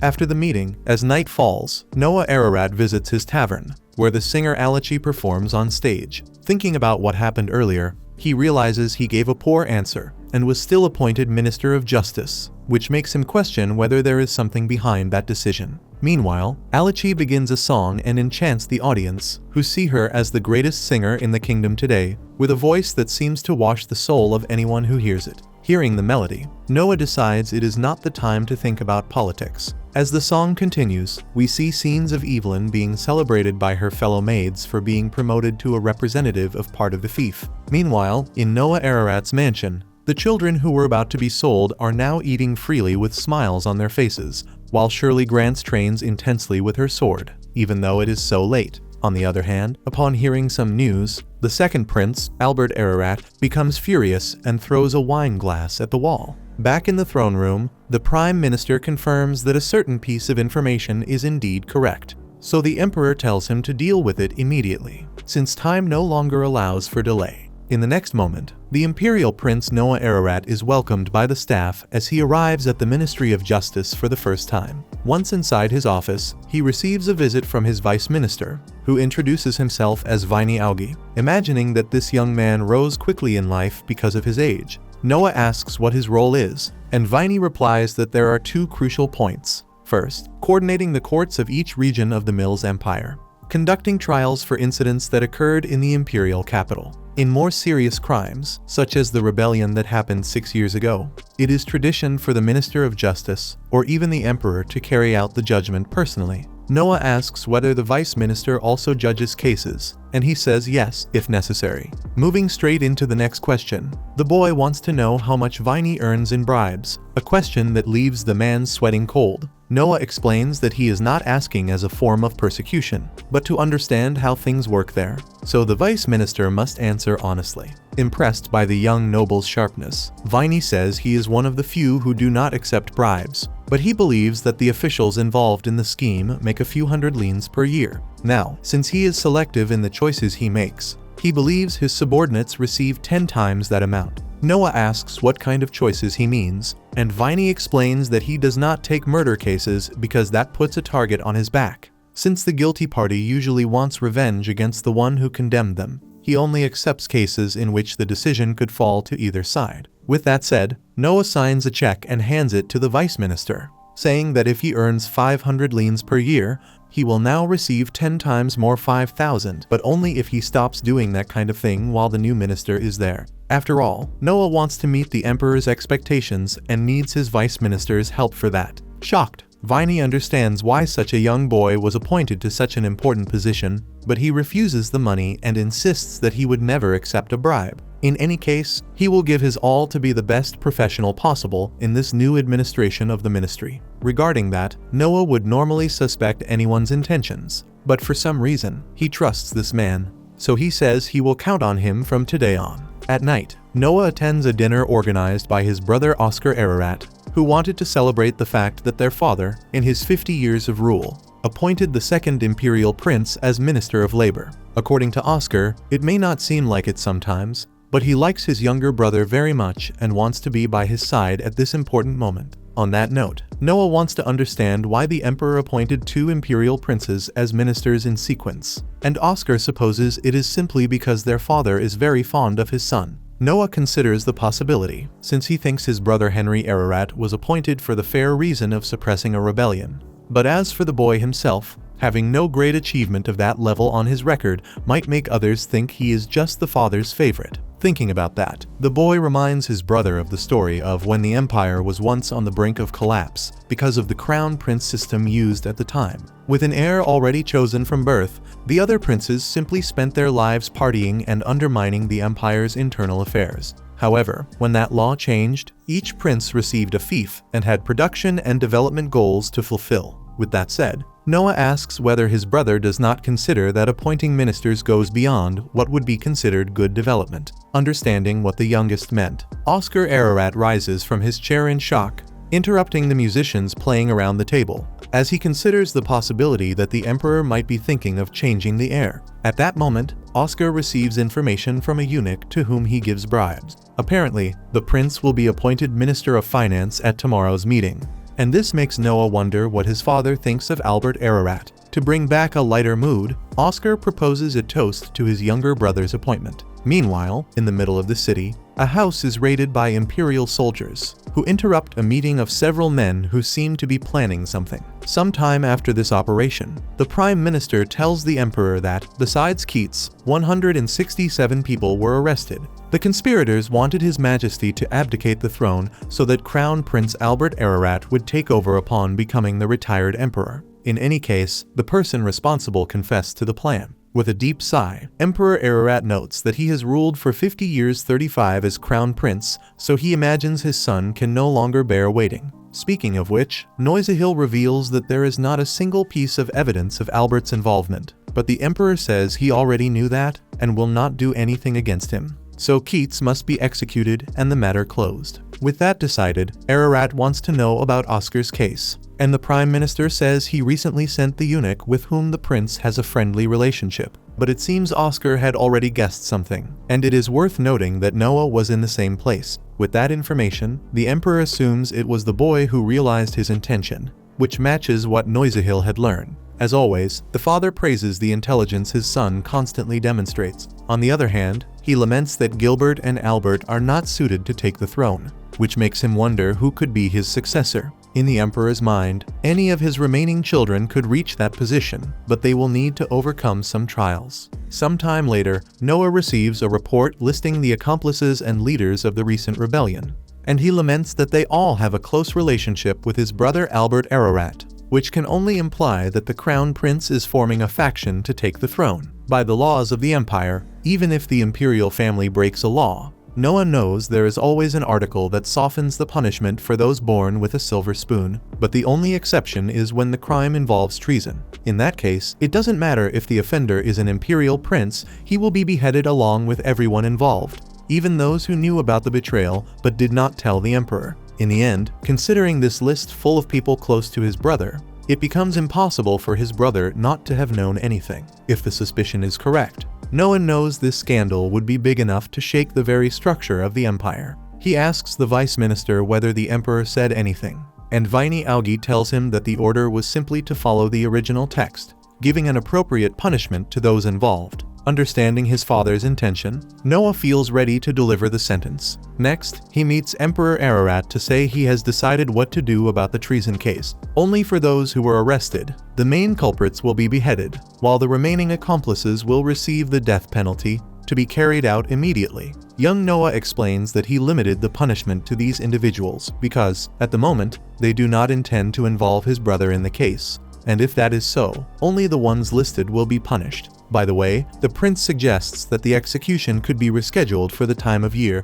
when all executions are carried out at once. But if, through a pardon, there is any risk of exposing Albert's involvement, then the only option is immediate execution, considering that everything is still within the law. With that said, the emperor praises his son's work and summons crews to add 1,000 leans to Noah's current salary, receiving a raise for something so small. Noah understands that his father truly does not want Albert involved. Soon after, the emperor steps forward, places a hand on the boy's shoulder, and asks him to continue working hard, because there are great expectations surrounding him. After the meeting, Noah returns home and is surprised to find the bodies of his guards dead at the entrance. One of the men, still alive, struggles to say that the intruders are still inside. Noah quickly tells Shirley to go to the Ministry of War to report what happened to Oscar, but changes his mind after briefly reflecting on the situation. He then orders the knight to gather all their allies there and not let anyone in or out except for him, not even an imperial prince. After giving his orders, the boy runs into his mansion with the Leviathan in hand,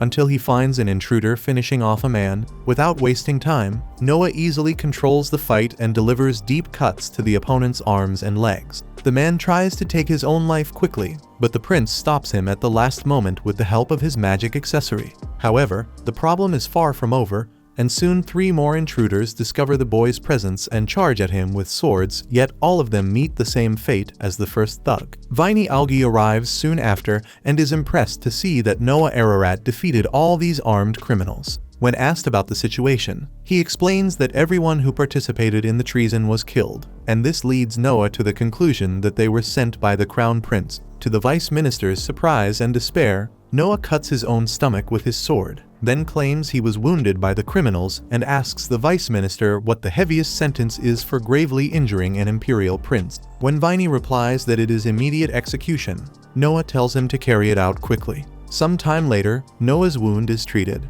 and Viney Algae arrives to inform him that the sentence has been fulfilled. With that, the boy declares the matter closed. Setting that aside, the vice minister emphasizes how impressive it was to see the minister do everything he did, but Noah cannot stop thinking about the next step in this chess game.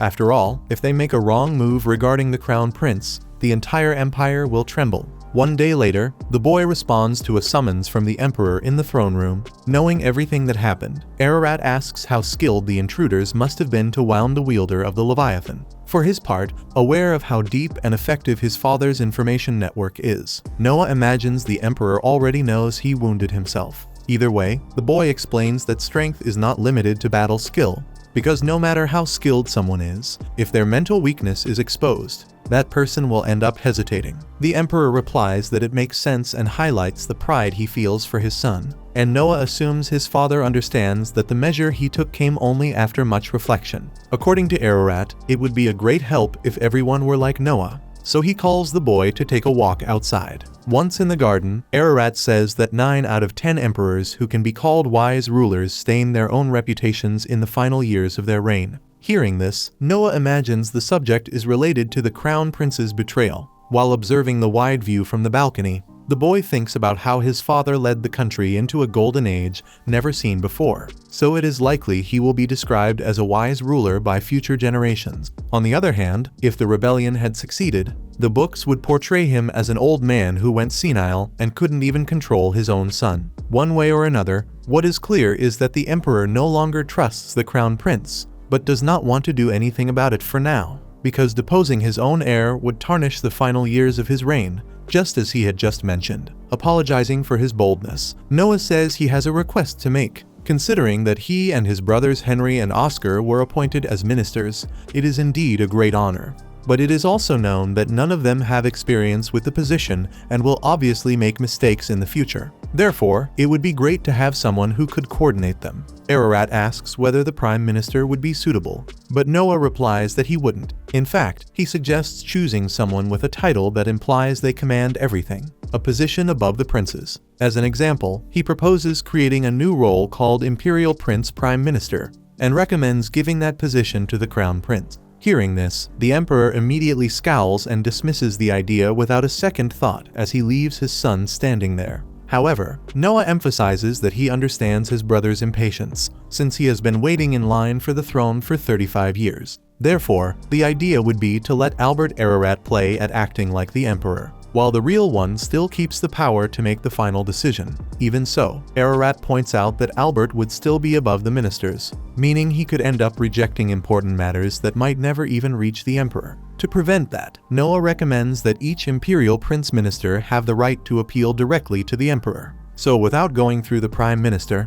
they would have the right to go personally to the emperor. With that, the boy imagines that the crown prince would have no real power in practice, having only a title that exists on paper. In the end, Emperor Ararat acknowledges the brilliance of his youngest son's idea and once again laments that he wasn't born earlier. Noah, in turn, genuinely intends to prevent his father's reputation from being tarnished, since this is the best way for the people to live peacefully. Wanting to reward the boy somehow for his suggestion, the father summons Oscar so they can head to the treasury room. Once inside, considering that Noah had a good evaluator's eye when he discovered his magic ring, the emperor would like the boy to test that ability once again with any item of his choice. Accepting the challenge, Noah takes a few steps forward and tells Leviathan to activate its search mode. Then, after a few seconds of scanning, the boy is led to a small box which, when opened, surrounds Noah's body with flames.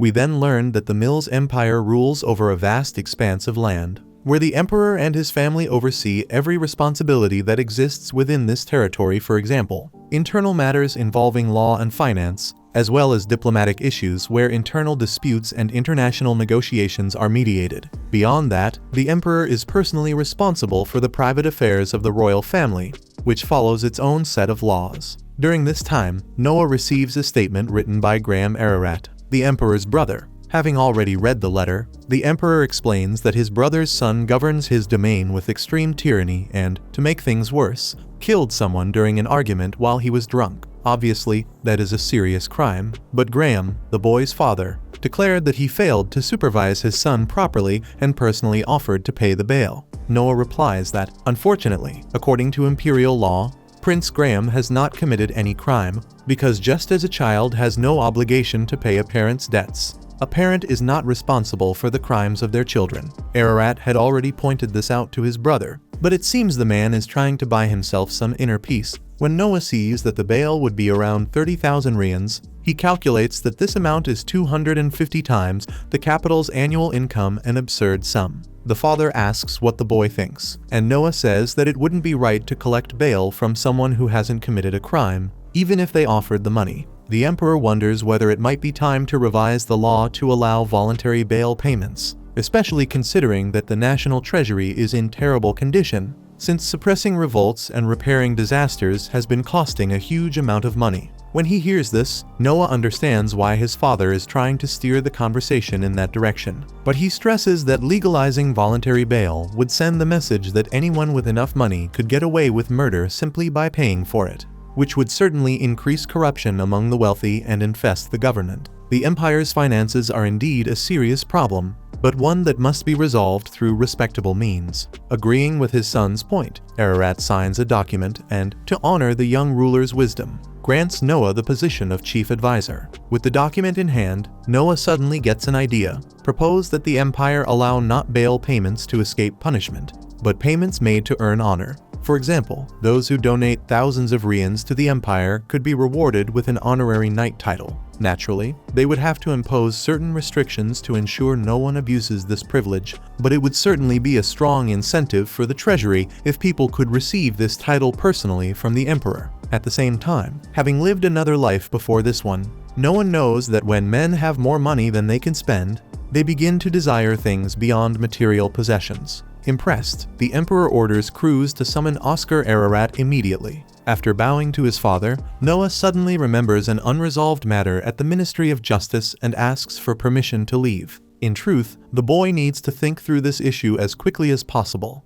because it might end up causing him to interfere in the domain of his brother Oscar Ararat. On his way out of the castle, Noah is stopped by a man named Shizu. Nearby, several men were looking into a deep hole surrounding a small patch of land that remained intact. According to Shizu, these people couldn't understand how the ground could melt like that, and someone had even fallen into the hole trying to figure out what was going on. Noah hands Shizu a bag of money to arrange treatment for the injured man. He then asks what the man is carrying, and Shizu shows him a jar containing 2 beetles, something he had procured by order of the 16th prince, who is only 3 years old and loves watching rhinoceros beetles fight. With that on his mind, Noah gets inside his carriage and heads toward his home. He uses his new magic accessory together with the old one, each of which summons small creatures called Leviathan and Luthier, and he makes the two fight each other. With that, the boy notices that the summons really do retain the techniques of their former owners. You can learn quite a bit just by watching. Even though Leviathan has a clear advantage over Luthier, Gigi Rihanna steps in after Leviathan wins and, impressed, asks whether that was some kind of magic. Since she enjoyed the show, Noah summons the defeated fighter again and reflects that unlike the loyal Leviathan, Luthier seems to have a much more competitive personality, and this behavioral difference might give Noah the chance to learn how to diversify his own fighting style. Suddenly, the boy looks at his status window and sees that he has leveled up to 2, which can only mean one thing. When he gets home, Noah Ararat seems even more absorbed in the fight between the 2 avatars. Hours later, Leviathan continues winning every duel. However, Luthier has just earned his first victory, and his development causes Noah to gain a boost in his fire status. At that moment, the sage asks Zoe to step in, and she activates a buff that makes him level up to 3. Impressed, she admits she has never seen someone level up without needing to fight, and asks whether the master is planning to make the avatars fight each other forever. Noah replies that it isn't that simple, because to evolve to level 2, he only needed the avatars to fight once, but to evolve to level 3, he needed around 10 fights, which suggests that fighting the same opponent repeatedly isn't very efficient. But to be certain, he needs to find other magical items. Hearing the conversation from a distance, the 4th prince, Henry Ararat, approaches and comments that making a magic sword leap at a ring is exactly the kind of contraption he would expect from this boy. Since the topic has come up, Henry places a box on the table and says the monster nest has finally developed, reminding Noah that his first war campaign is approaching. Regarding the monster nest, the boy examines it, knowing it is an item managed by the military minister to be used in the first campaign of every prince. According to Henry, once his brother touched the box, he would have an idea of how many soldiers he should bring for that mission. And when it happened, even the 4th prince was taken aback when he saw the card with nothing but the number 1 printed on it, which meant that Noah Ararat alone was enough to complete the task, something that had never happened before. Naturally, Henry emphasized just how incredible the boy was. Next, Noah received a visit at home from someone claiming to bring news from His Majesty. Soon, Rias Keiki entered the room. Since he represented the emperor, Noah bowed and treated the envoy as if he were his own father. Rias then announced that the 13th prince's first campaign would be postponed and that he should remain attentive to future orders. After that, the envoy bowed and said it was good to see His Highness again. And Noah mentioned that Rias Keiki was a direct subordinate of the 4th prince, Henry Ararat. From time to time, members of the imperial family sent some of their slaves or servants to serve as officers, and those who reached that level came to be considered government officials or direct subordinates of royalty, no longer bound to their previous duties. Noah asked why the campaign was being delayed, and Rias explained that it was solely because of the 13th prince's strength. Once the emperor was impressed by the revelation from the box, he personally decided to reserve the sage for a conflict of greater scale. At that moment, His Majesty was working with Henry and the 8th prince to find a way to show how important Noah was to the empire. The next day, accompanied by his personal knight, the boy returned to Alan Bardsley's shop in search of another magical item that possessed a will of its own. Alan regretted not having anything of that sort in his establishment, but since Noah had already assumed such an item wouldn't be easy to find, the prince handed over a large amount of gold and asked the merchant to contact him if he found anything worthy of that price,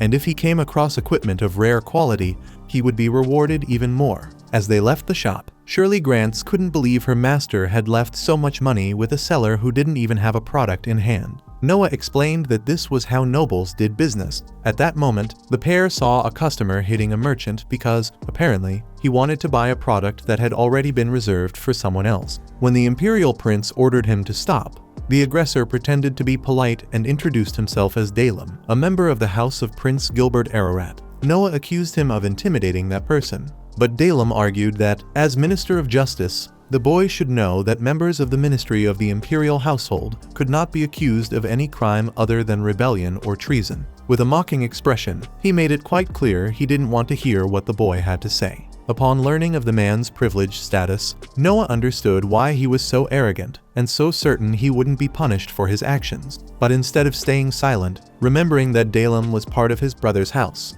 Noah questioned why he remained standing before another prince. After all, just like the day before, when Noah knelt before Rias and vice versa, that was the proper behavior between members of different houses. Dalem hurried to justify himself, but Noah used this as a pretext to order Shirley to arrest him. The man even had the audacity to try attacking the knight, but she subdued him easily. Annoyed, Noah stressed to the crowd around them that Dalem had tarnished the name of the first prince, Gilbert Ararat, with his abusive behavior, and had acted rudely toward the 13th prince. For that reason, he would be punished according to the imperial family's internal law. And Noah asked if any peasant nearby had a whip. Soon, Dalem was tied to a post in the middle of the market, shouting and promising that this wouldn't end well. Shirley asked how many lashes she should give, and Noah, considering that if it were a member of his own house tyrannizing the people that way, he wouldn't hesitate to sentence them to death, simply left and allowed his knight to finish the punishment with a whip. Sitting on a nearby bench, after some time, the boy received word that the criminal had taken his final breath and that law officers had already arrived. He ordered Shirley to tell the officers exactly what he had described earlier about the crimes committed by the member of Gilbert Ararat's house. Finally, he told her to bring a pair of shackles. Late in the afternoon, Noah Ararat arrived at the first prince's imperial house under the pretext of apologizing to his brother. A butler named Coyle welcomed him and took him to Gilbert Ararat. Once in front of his older brother, Gilbert, calm as ever, acknowledged that aside from the death penalty, there was no other way to deal with a mere member of his house who had committed such a crime against an imperial prince. Noah argued that he should still have consulted him since it involved someone from his household. However, truth be told, Gilbert couldn't even remember who Dalem was. In that moment, Coyle reminded him that Dalem had been reassigned to the ministry of the imperial household a few years earlier. That not only helped Gilbert remember the man, but also reinforced that he wasn't worthy of any sympathy, since he had been expelled from the house precisely for bad behavior, and shouldn't even be considered part of Gilbert Ararat's household anymore. Being honest, the first prince praised his younger brother's actions and understood why the emperor had appointed the boy as the kingdom's representative of justice, since many wouldn't have the same level of understanding in such a delicate matter. Once outside the mansion, Noah is questioned by Shirley Grants about the reason for that apology, especially while handcuffed, since the first prince was clearly not giving a damn about that guy. However, Noah explains that, despite looking calm, Gilbert was furious, but he didn't want to start a quarrel with his brother at that moment, since he knows very well that Noah has been favored by the emperor. Besides, it's commonly understood that an older brother should at least go easy on the younger one if he apologizes humbly, not to mention that Gilbert easily cast Dalem and the slave traders aside. If Noah hadn't done anything, he believes he would have become a victim of persecution, because behind the curtains his brother sees him as an enemy, but now that he apologized and Gilbert accepted, it becomes harder for him to act hostile later. At least, that's the code of conduct among the nobility. The next day, the troublesome matter with Dalem seems to drag on until that moment, when, in the morning, Noah receives a visit from a member of the imperial household ministry. The man introduces himself as Don Orts and says he is impressed with the way the 13th prince handled yesterday's incident, and because of that he offers his services in the name of House Noah. Noah reminds him that the jurisdictions of the two places are quite different and that Orts might have trouble adapting to this house. But he simply doesn't care and insists that he can be used in whatever way his master deems necessary. Therefore, the young prince accepts the man, who breaks into a smile and leaves joyfully. Once Don Orts has left the mansion, Noah tells Dylan to keep an eye on him.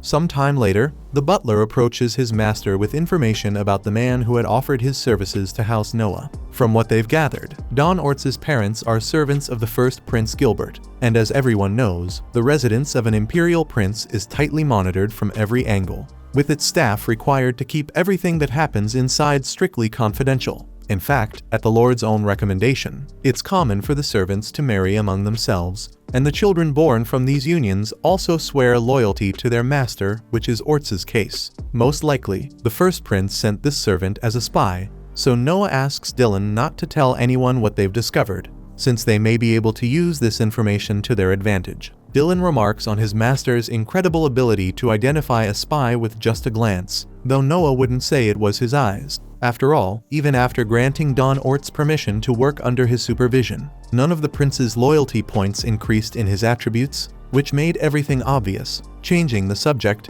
the butler explains that someone from Bardsley's shop asked to see him, claiming they had found the treasure he's been searching for. Next, Alan Bardsley is invited to meet with Noah Ararat to show him what he found that was so valuable. When he pulls the cloth off the object, he reveals a painting titled Lightness, in which a young woman stands at the center of this famous artist's work. As Noah gets closer, he notices the painting is cursed. So Alan brings out a second painting identical to the first, a replica made at the same time the original Lightness was painted. In other words, it's a cursed image that grows. Noah approaches the original and senses, through Leviathan, that something unusual is emanating from it. He draws his sword and strikes the canvas, causing a burst of green light to flare. At that same moment, the woman portrayed in the artwork alive within it awakens from a deep sleep and steps out of the painting by magic. Understanding the strange way this mysterious figure communicates, Noah realizes the painting was made with her own blood, and that whoever created it killed the girl when she was still a child and mixed her blood into the paint.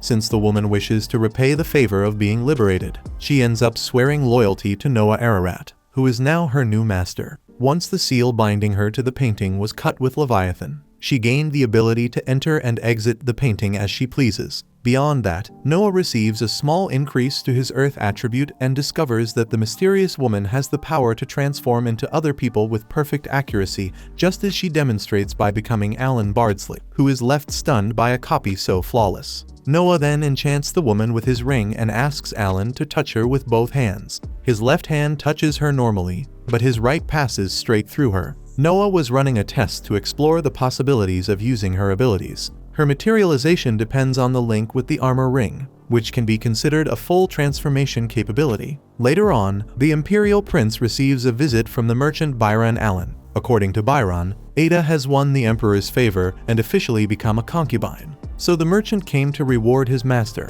Ada was the woman he had offered to the royal palace as a servant, the same one Noah recommended to serve at court 6 years ago. Now promoted to queen consort. Examining the gifts Byron brought, Noah says the items are worth 30,000 leans, which impresses Byron for being exactly right. Pleased with his accomplishment, Byron hopes that one day the concubine may become a secondary consort. The hierarchy of queen consorts is divided into ranks: concubine at the bottom, then secondary consort, and above them, queen consort, while the empress stands at the top as the emperor's legitimate wife. The success of a child depends on his status and the degree of favor he receives from the emperor. For example, Noah's mother became a queen consort when he was granted the title of sage. With that in mind, Byron hopes for more imperial favor so his concubine can rise to secondary consort. But Noah says that from now on, this is purely a political matter. Of course, the fastest way is winning the emperor's favor. But aside from that, the politics among the queens are decisive. For instance, what if someone replaced Queen Consort Ada's perfume with a fragrance His Majesty hates? It's not absurd to think so, considering the harem where the concubines live is a place full of betrayal and schemes. After Byron leaves, Noah asks Zoe to deliver a letter and 10,000 leans to his mother. The maid believes Byron could deliver it more easily, but Noah explains that men are not allowed inside the harem where his mother lives, and that's why he only gets to see her once a year, especially since princes are separated from their mothers right after birth. Lastly, the prince asks Zoe to pass a message to his mother. He intends to become the guardian of Queen Consort Ada. The boy never wanted to get involved in politics, but unfortunately, that's how royalty works, where profit and honor matter more than affection. If Ada reaches the rank of Queen Consort, she will be an excellent ally to his mother. Speaking of which, Noah asks how Zoe's mother is doing, and she explains that thanks to him, her mother can now live in the imperial capital with a simple job opening and closing the back gate in the morning and at night. However, Zoe says that last night her mother heard a noise and, upon checking, saw a man's shadow hiding after being spotted, which may indicate someone is trying to break into the mansion. Grateful to know this, Noah asks Zoe and her mother not to tell anyone else. When night falls and the employee of house Noah needs to close the gate, someone comes up behind her, puts her in a chokehold, and sticks a needle into her neck that makes her fall asleep. In the end, the man responsible for this is none other than Don Orts, who runs away after knocking the woman down. Hidden in a nearby bush, Noah was with Zoe and the maid's real mother. When they see the scene, they discover that the woman was a target of Orts, probably an attempt to silence her for having possibly seen who he was that day. After completing his work, Leveza leaves behind the replica of the fallen body and goes away. Noah asks Zoe and her mother to return to Dasso with the fake body for a while, since it would be better to bury it in her hometown to pretend she had died, as the mother would likely become a target again. The two women are extremely grateful, but Zoe is worried about the man who escaped. Calmly, Noah says he ordered Leveza to keep an eye on him. The next day, Don Orts wakes up injured in a small isolated house next to Noah Ararat, while Shirley Grants watches from outside. As the man feels pain when he tries to move, Noah explains that, as he had predicted, Don almost died. But since he seems not to remember, the prince tells him that after he reported eliminating a witness, he was stabbed by the person who served as his contact. In short, Don Orts was discarded like trash for making a spy's mistake, but fortunately Leveza was nearby to save him. Thinking about this, Noah remembers when he said people are like treasure, though increasingly he has been convinced otherwise. Don Orts, in turn, understands why this boy is called the Wise One, since he had predicted his death. The man also regrets not having been by the Imperial Prince's side from the beginning instead of being a spy. About this, Noah says he doesn't mind if Orts starts now, and those words leave the spy stunned. In contrast, the prince makes it clear that he is even stricter than they are regarding betrayal, and if he swears loyalty to his new master, Don Orts cannot leave this house until he is dead. Although the wise one himself guarantees he will not abandon his subordinate either. Emotional, Orts thanks the boy for his kindness and begs to be accepted as his subordinate. In the middle of all this, Ararat notices that the wind attribute gained a +F, which is proof that this man truly became loyal. Therefore, he orders Don Orts to focus on healing his wounds. He also explains the need for the man to arrange a new name and identity, then announces he will adopt the new servant as the son of a noble who fell into disgrace, and will find a magistrate position for him in Almeria, where he must stay until everything calms down. Faced with all this, Don Orts cannot find the words to thank him. But in an attempt to repay such kindness, he reveals extremely important information about his former master, First Prince Gilbert. After receiving this information, Noah Ararat urgently goes to his father to ask His Majesty to stop drinking the Phoenix beverage immediately. The father asks if it's the drink produced in Gilbert's domain, and the son confirms yes, adding that it is a nutritious drink if consumed alone. But when mixed with certain elements like dragon's claw, it can turn into a fierce poison which the emperor has been consuming during the annual ceremony in which Crown Prince Albert and he honor their ancestors. According to Noah, this drink has been offered for a little less than a year, and His Majesty and Albert drink it daily, which removes suspicion of poisoning, when in fact the poison spreads slowly but remains fatal. Ararat asks if his son is sure of this, and Noah replies that he offered the mixture with dragon's claw to a condemned prisoner, and the effect was immediate. In other words, if they continue drinking Phoenix the way they are, the emperor and the crown prince will end up dead during the ceremony. In light of everything presented, His Majesty acknowledges the incredible investigative work of the young wise one, uncovering a conspiracy that could have killed the two most important members of the royal family. Because of this, Ararat orders crews to call Henry, send troops to the residence of First Prince Gilbert, and investigate the situation. Lastly, he dismisses his son and says that the reward will be given soon. That night, after the army enters First Prince Gilbert's mansion, with the butler's testimony, they are able to find evidence that experiments took place to test the poison's effect on slaves gathered illegally. With the possible death of the Emperor and Crown Prince Albert, Gilbert's intention was to become the ruler of the empire.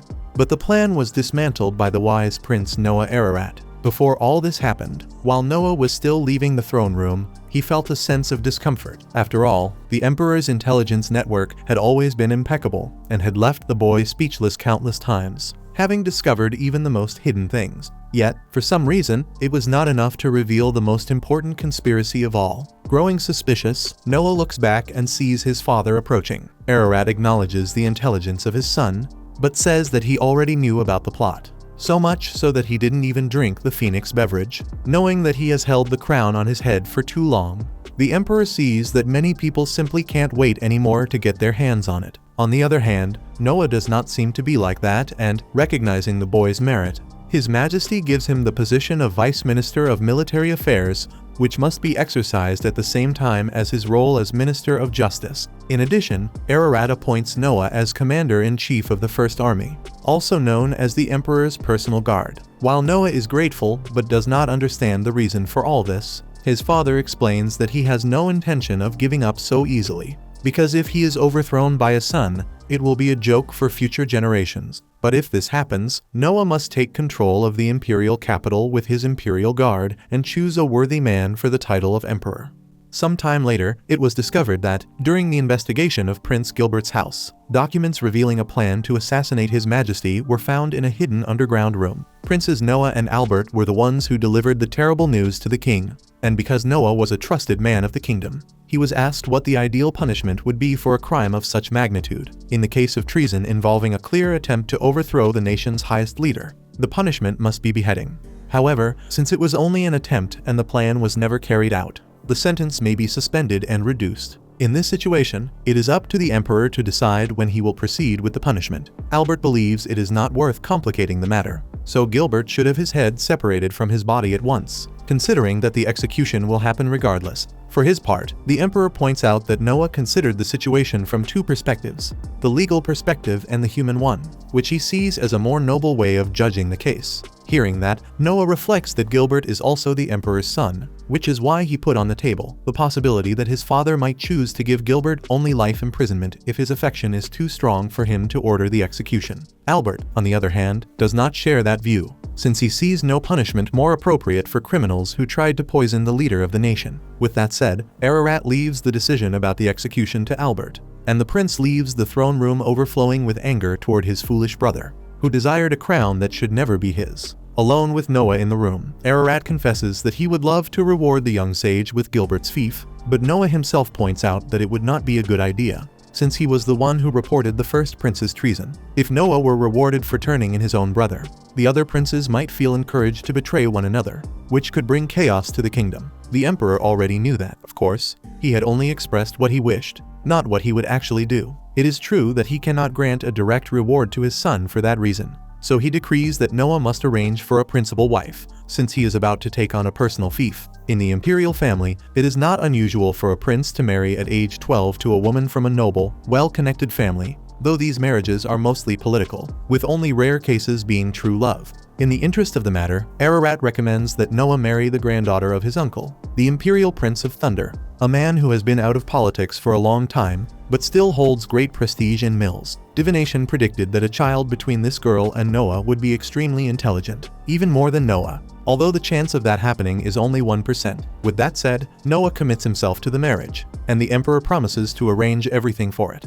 When the imperial prince leaves, Noisy-Hill approaches to remark on how impressive the boy is for not even asking the girl's name or what she looks like. Even though it is typical for members of the imperial family to accept orders from above without questioning, it is still remarkable that a 12-year-old shows no curiosity about the woman who will be his wife for life. In any case, Ararat can hardly wait to see a child of Noah and that girl, as it promises to be talked about in the future. When he returns home, Noah resolves the delicate situation involving the traitor of his house, Don Orts, who kneels before the betrayed master and accepts death as punishment. Noah, however, asks that he not be hasty, since Don was responsible for the most important role in revealing Gilbert's coup plot, and those who report treason are absolved of any guilt. Moreover, since the first prince will be executed, his household will soon collapse, meaning Don will not be pursued in any way. He does not need to change his name or city. Finally, there is a reward of 1,000 leans for those who report treason. But because the man saved his father, Noah Ararat adds an extra 0 to the reward, granting Don 10,000 leans and restoring him to his household. Moved by such kindness and generosity, Don Orts swears from the depths of his soul that he will serve his master with honor. Next, Noah tells Zoe that her mother no longer needs to worry, because the spy who had been after her has already been dealt with and will no longer be a threat. Upon hearing that, the maid is impressed that such an important member of the imperial family still remembers and cares about her mother. Later, while leaving home with Gigi, the 13th prince comes across an unusual situation at the street market. Among dozens of men, a frail yet confident girl challenges everyone to defeat her in an unarmed duel. With an entry fee of 3 leans, whoever manages to defeat the girl may make her his wife, servant, or whatever else he desires. Hearing such a bizarre proposal, Noah keeps an eye on it, because although selling yourself as a slave is permitted by law, the whole thing feels very suspicious. Even so, it does not take long for the first man to step forward to face the girl. Being as strong as he is, he rubs his hands together, eager to take his prize home, but to everyone's surprise, the girl simply gives him a brutal beating and demands he pay the 3 leans. Completely humiliated by the spectators, the man leaves the money behind and runs away like a child, still assuming it was a lucky strike or that the man was incompetent. Several other candidates begin to appear and line up to face the young girl who didn't seem like any real challenge. However, after some time, 15 men had already been completely defeated by her, which certainly changed the minds of the next candidates, who had been so sure they would try their luck. Everything pointed to the girl walking away with her pockets full and not a single scratch until a man shocked everyone by volunteering for the fight. Despite the beating the others had taken, this guy looked strangely confident enough to take the first step and rush straight at her. At that moment, the woman felt a strange discomfort spreading through her body and froze, unable to react, giving the opponent full freedom to land a heavy punch in her stomach and take complete control of the fight. The winner was already about to walk out with his new wife over his shoulder, when Noah Ararat stepped forward and accused the man of cheating. When he denied the accusation, the prince used his powers to knock down a man in the audience, who dropped a blowgun, a tube capable of firing darts with sedatives, paralytics, or all sorts of effects. The fighter denied knowing the man carrying the weapon, but everyone around already knew Chad and his henchman Rob very well, so he ended up exposed in front of the entire crowd. Furious at being discovered, Chad tried to punch Noah, but Noah humiliated him by cutting both his shoulders and his belt, preventing him from fighting and even loosening his pants in front of everyone. When the girl hit by the blowgun recovered from the effect and woke up, she learned she had been saved by Noah. When he asked her why she organized such dangerous competitions involving herself, the woman explained she didn't have enough money even to go back home. She had come for the night selection, but unfortunately had been dismissed. Seeing what she had just been able to do, Noah didn't believe a warrior with her potential would be thrown out so easily, and she knew that too, which is why she decided to investigate the reason more deeply. Summoned for a conversation by the 10th prince, this year's judge, he promised to pass her in the selection, but only if she did him a little favor everyone can probably guess. Unfortunately, no one knew it was exactly the kind of absurd proposal the 10th prince would make. Noticing the woman's conviction and how strongly she wanted to earn her place through effort and talent, the sage gave her 100 leans, the amount she needed to support herself until the next night's selection. He also asked Jiggy to find a place for her to stay until then. And of course the warrior was shocked by the young man's kindness. At that moment, Chad approached Noah with a gang, so the sage stood up to deal with the situation. In the middle of it, unexpectedly, his luthier ring began to glow, giving him the idea to fuse it with his armor ring. With that, the sage awakened small shields around his fists and lit them with flames. Chad's henchmen were frightened, but forced to fight, that's exactly what they did. Still, of course, they were all easily defeated, and Chad, the main one responsible, received a harsher punishment when his face was burned by his rival. With that done, Noah turned to a knight of the 10th Imperial Prince who had been present but didn't intervene as he was obligated to. Knowing he was in front of an important figure of the kingdom, the soldier bowed and asked the 13th prince for forgiveness, though Noah knew this man had probably been bribed to look the other way. The people nearby heard the man call the boy Prince, and the warrior he had saved discovered she had been helped by Noah Ararat, the sage, a prince who didn't care at all about flaunting his titles or announcing who he really was. Finally, surprising everyone, the young royal left the criminal's punishment in the hands of the very soldier who had done nothing. With everything resolved, a poorly dressed man sitting in the middle of the street applauded the scene and praised the young man's skills. Noah turned toward him and, upon seeing the golden gourd-shaped bottle beside him, he immediately knew who he was, bowing before Indra Ararat, the Imperial Prince of Thunder. A few decades earlier, when Noah's father ascended the throne, Indra had been the provisional emperor, responsible for keeping everything under control. Because the new leader was far too young, it caused huge turmoil throughout the kingdom. But Indra handled everything with an iron hand, earning him the title of Thunder. Despite his talent and prestige, he simply decided to give up life in the capital and live in his own domain. Indra had returned to speak with the potential fiancé of his granddaughter after all. He wasn't about to let his beloved marry just any scoundrel, even if it was a direct order from the all-powerful man wearing the crown. No one noticed the man didn't hold back his words and spoke in a careless, even disrespectful way. But he definitely looked like someone who wouldn't care at all if he were removed from the leadership of his territory. And honestly, even the emperor himself probably wouldn't be offended by this man, and that said a lot about who Indra Ararat was. Even if it was an imperial order, Indra pointed out it was still coming from his nephew, and if he didn't like it, he would resolve the matter by giving the emperor a good beating. Now, getting to the most important part of the conversation, the old drunk needed to decide whether Noah was good enough for the girl. So he pressed the boy with an overwhelming force that suddenly made Noah feel crushed, the same sensation he'd felt when trying to control Leviathan. Knowing how to handle it this time, Noah reacted using his own abilities. But since Indra would become his grandfather-in-law if he married the girl, Noah didn't retaliate with full strength. Instead, he held back to force a draw. But the old man burst into laughter and declared the young man the winner, because he knew perfectly well Noah was holding back on purpose. One way or another, Thunder liked the sage and agreed his granddaughter could take him as her fiancé. Happy with the decision, Indra spotted a waiter passing by and ordered him to give everyone in the street all the tavern's drinks, throwing a huge amount of gold coins to pay for whatever they would consume. On top of that, he gave the boy a magical ring as an engagement gift. When he puts on the accessory, Noah is taken to an alternate world where he's confronted by a huge bull covered in an extremely resistant armor. Even so, at the height of his magical power, the young Ararat was able to subdue the beast with relative ease and, by doing so, tame its power and earn a +C in the light attribute. Indra says that this beast is called Behemoth, which is the counterpart to his own power. Hearing that, Noah puts on the ring and, combining that power with his other accessories, the boy grabs a kettle and turns it into a golden element. Thunder is impressed, not even he was able to tame that creature. Yet Noah handled it so calmly. Honestly, Indra would like to see that magnificent bull again. And when he says that, Noah obliges and summons a miniature version of the monster onto the table. Then he explains that he makes his other rings fight each other to gain experience. In fact, when he shows what he means, Noah is summoning Leviathan, the water magic sword, Luthia, the ring of fire, lightness, the wind painting, and Behemoth, the earth ring, all at the same time. It's the first time the four have gathered in 1,000 years, not since the Silver Age. Because of that, what happened next with Noah Ararat could only be described as a miracle.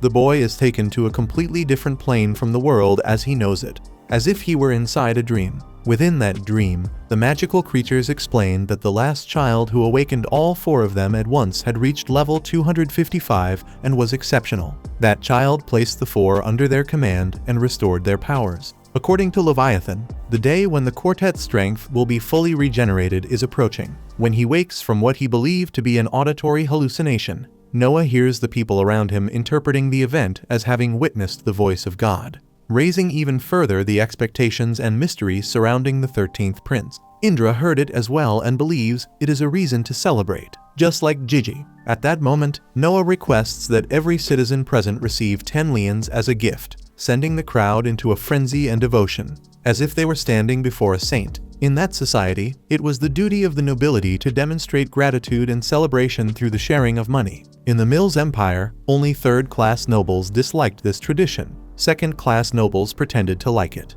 But only first-class nobles like Noah Ararat were capable of doing it naturally. Amid this gesture of charity, the foreign warrior kneels before the wise imperial prince and expresses her desire to work with all her effort to become his knight. However, to her surprise, the boy refuses. He argues that receiving help and then becoming lazy is out of the question, and that only a second-class knight pretends everything is fine. What he meant was that a first-class knight should not feel ashamed to receive help and must repay even more to their master. If the girl wished to be a servant worthy of him, she should act that way. The woman understands and agrees to strive in that direction. As she leaves, Indra points out that the young noble has planted an interesting seed. In the middle of this, Emperor Ararat himself appears in the square, leaving everyone present astonished. Having heard the final part of the conversation, Ararat comments that his son is indeed incredible, and that was why he had considered marrying the boy to his uncle's granddaughter. While everyone bows, Noah briefly rises to summon Luthia as protection for his majesty,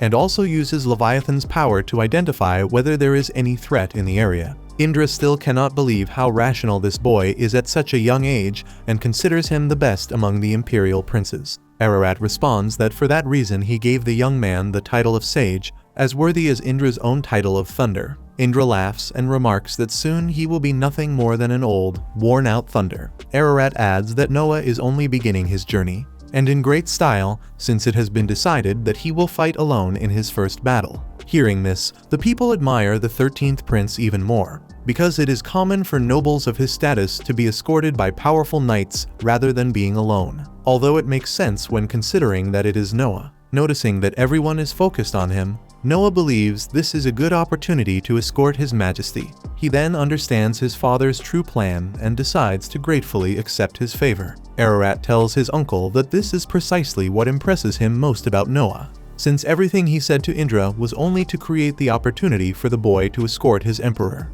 which the young man seems to have understood and accepted. Indra confesses that he had not understood any of that. But Ararat says he expected nothing different from a noble who overflows with boldness, yet lacks subtlety in thought, which is also why he constantly argues with his wife over small matters. Indra says that is fine, since he feels confident leaving his granddaughter with this boy. Putting the jokes aside, Ararat says he has something serious to discuss with his uncle. The two board a carriage while Noah and Luthia escort it from outside. Suddenly, Luthia releases her fire power, leaving the population stunned, while Noah and his father exchange a nod as if it had been planned. Soon, Ararat confesses to his uncle that he intends to depose the crown prince. For a time, he believed it was the correct decision, but time has shown that the supreme leader was mistaken, and this has to do with the first prince, Gilbert. Listening from near the window, Noah remembers that at that moment he only wanted to prevent the emperor from killing his own son. trying to convince him to give Gilbert life imprisonment instead. However, Albert's involvement in this scheme may be too much for His Majesty to accept. Indra admits that this revelation leaves him speechless and believes that if Albert becomes emperor, innocent heads will certainly roll during the process. The emperor agrees and emphasizes that Henry, Oscar, and Noah would likely be the first victims, and he could never allow such bloodshed before the throne. In that case, Indra asks who will replace Albert, but Ararat says he does not yet know. Indra pulls the emperor's ear, saying he is already old, and if he dies before deciding, a serious dispute for the crown could occur. Listening carefully, Noah realizes that his father must seek Thunder's advice because only he has the courage to be so frank with the Emperor of Mills. In fact, Ararat corrects him and says he already knows who he will name as his heir. But if he announces it publicly now, the news would certainly cause discord. Interfering, Noah advises his father to make public only a testament stating the successor. Indra does not think it is a good idea, since the document could be forged after the emperor's death, but Noah suggests hiding the testament inside His Majesty's body, for example. A dental implant engraved with letters or some kind of magic. Indra likes the idea, and so does the emperor. Upon arriving at the throne room beside their relatives, Ararat demands that Cruz leave the room. Indra asks whether his colleague will not leave as well, but Cruz explains that there is nothing to worry about, since this eunuch is responsible for communication in such moments and is incapable of hearing, speaking, or reading. Thus, Ararat decides to follow the suggestion given by his son, but Noah raises one more point in the discussion, stating that command of all the armed forces must be returned to Your Majesty, both Henry's command as Minister of War and Noah's own command as Commander-in-Chief of the First Guard. Indra agrees, since if someone dissatisfied with the Emperor's recent orders remains in command, that person could seize the throne by force. What impresses the Thunder the most, however, is that the young noble surrendered his own men to reinforce his loyalty to the crown. That said, Ararat hands Noah an imperial decree removing the boy from his own position, as suggested. Next, the Emperor gives another decree into the hands of the deaf official, which Noah believes is intended for Henry. The ruler makes a few hand gestures, which are the instructions passed to the servant. While Indra questions how his nephew intends to depose the crown prince, Ararat lowers his head and remains silent until Noah, citing his title as Minister of Justice, emphasizes that His Majesty has the freedom to choose how to appoint or depose a successor, and no one may interfere in that decision. However, unlike Gilbert, Albert has done nothing specifically wrong. Therefore, it would be better to keep him as an imperial prince even after losing the position of heir. Ararat understands that the current heir has no ulterior motives, but he believes Albert is not strong enough to govern the kingdom.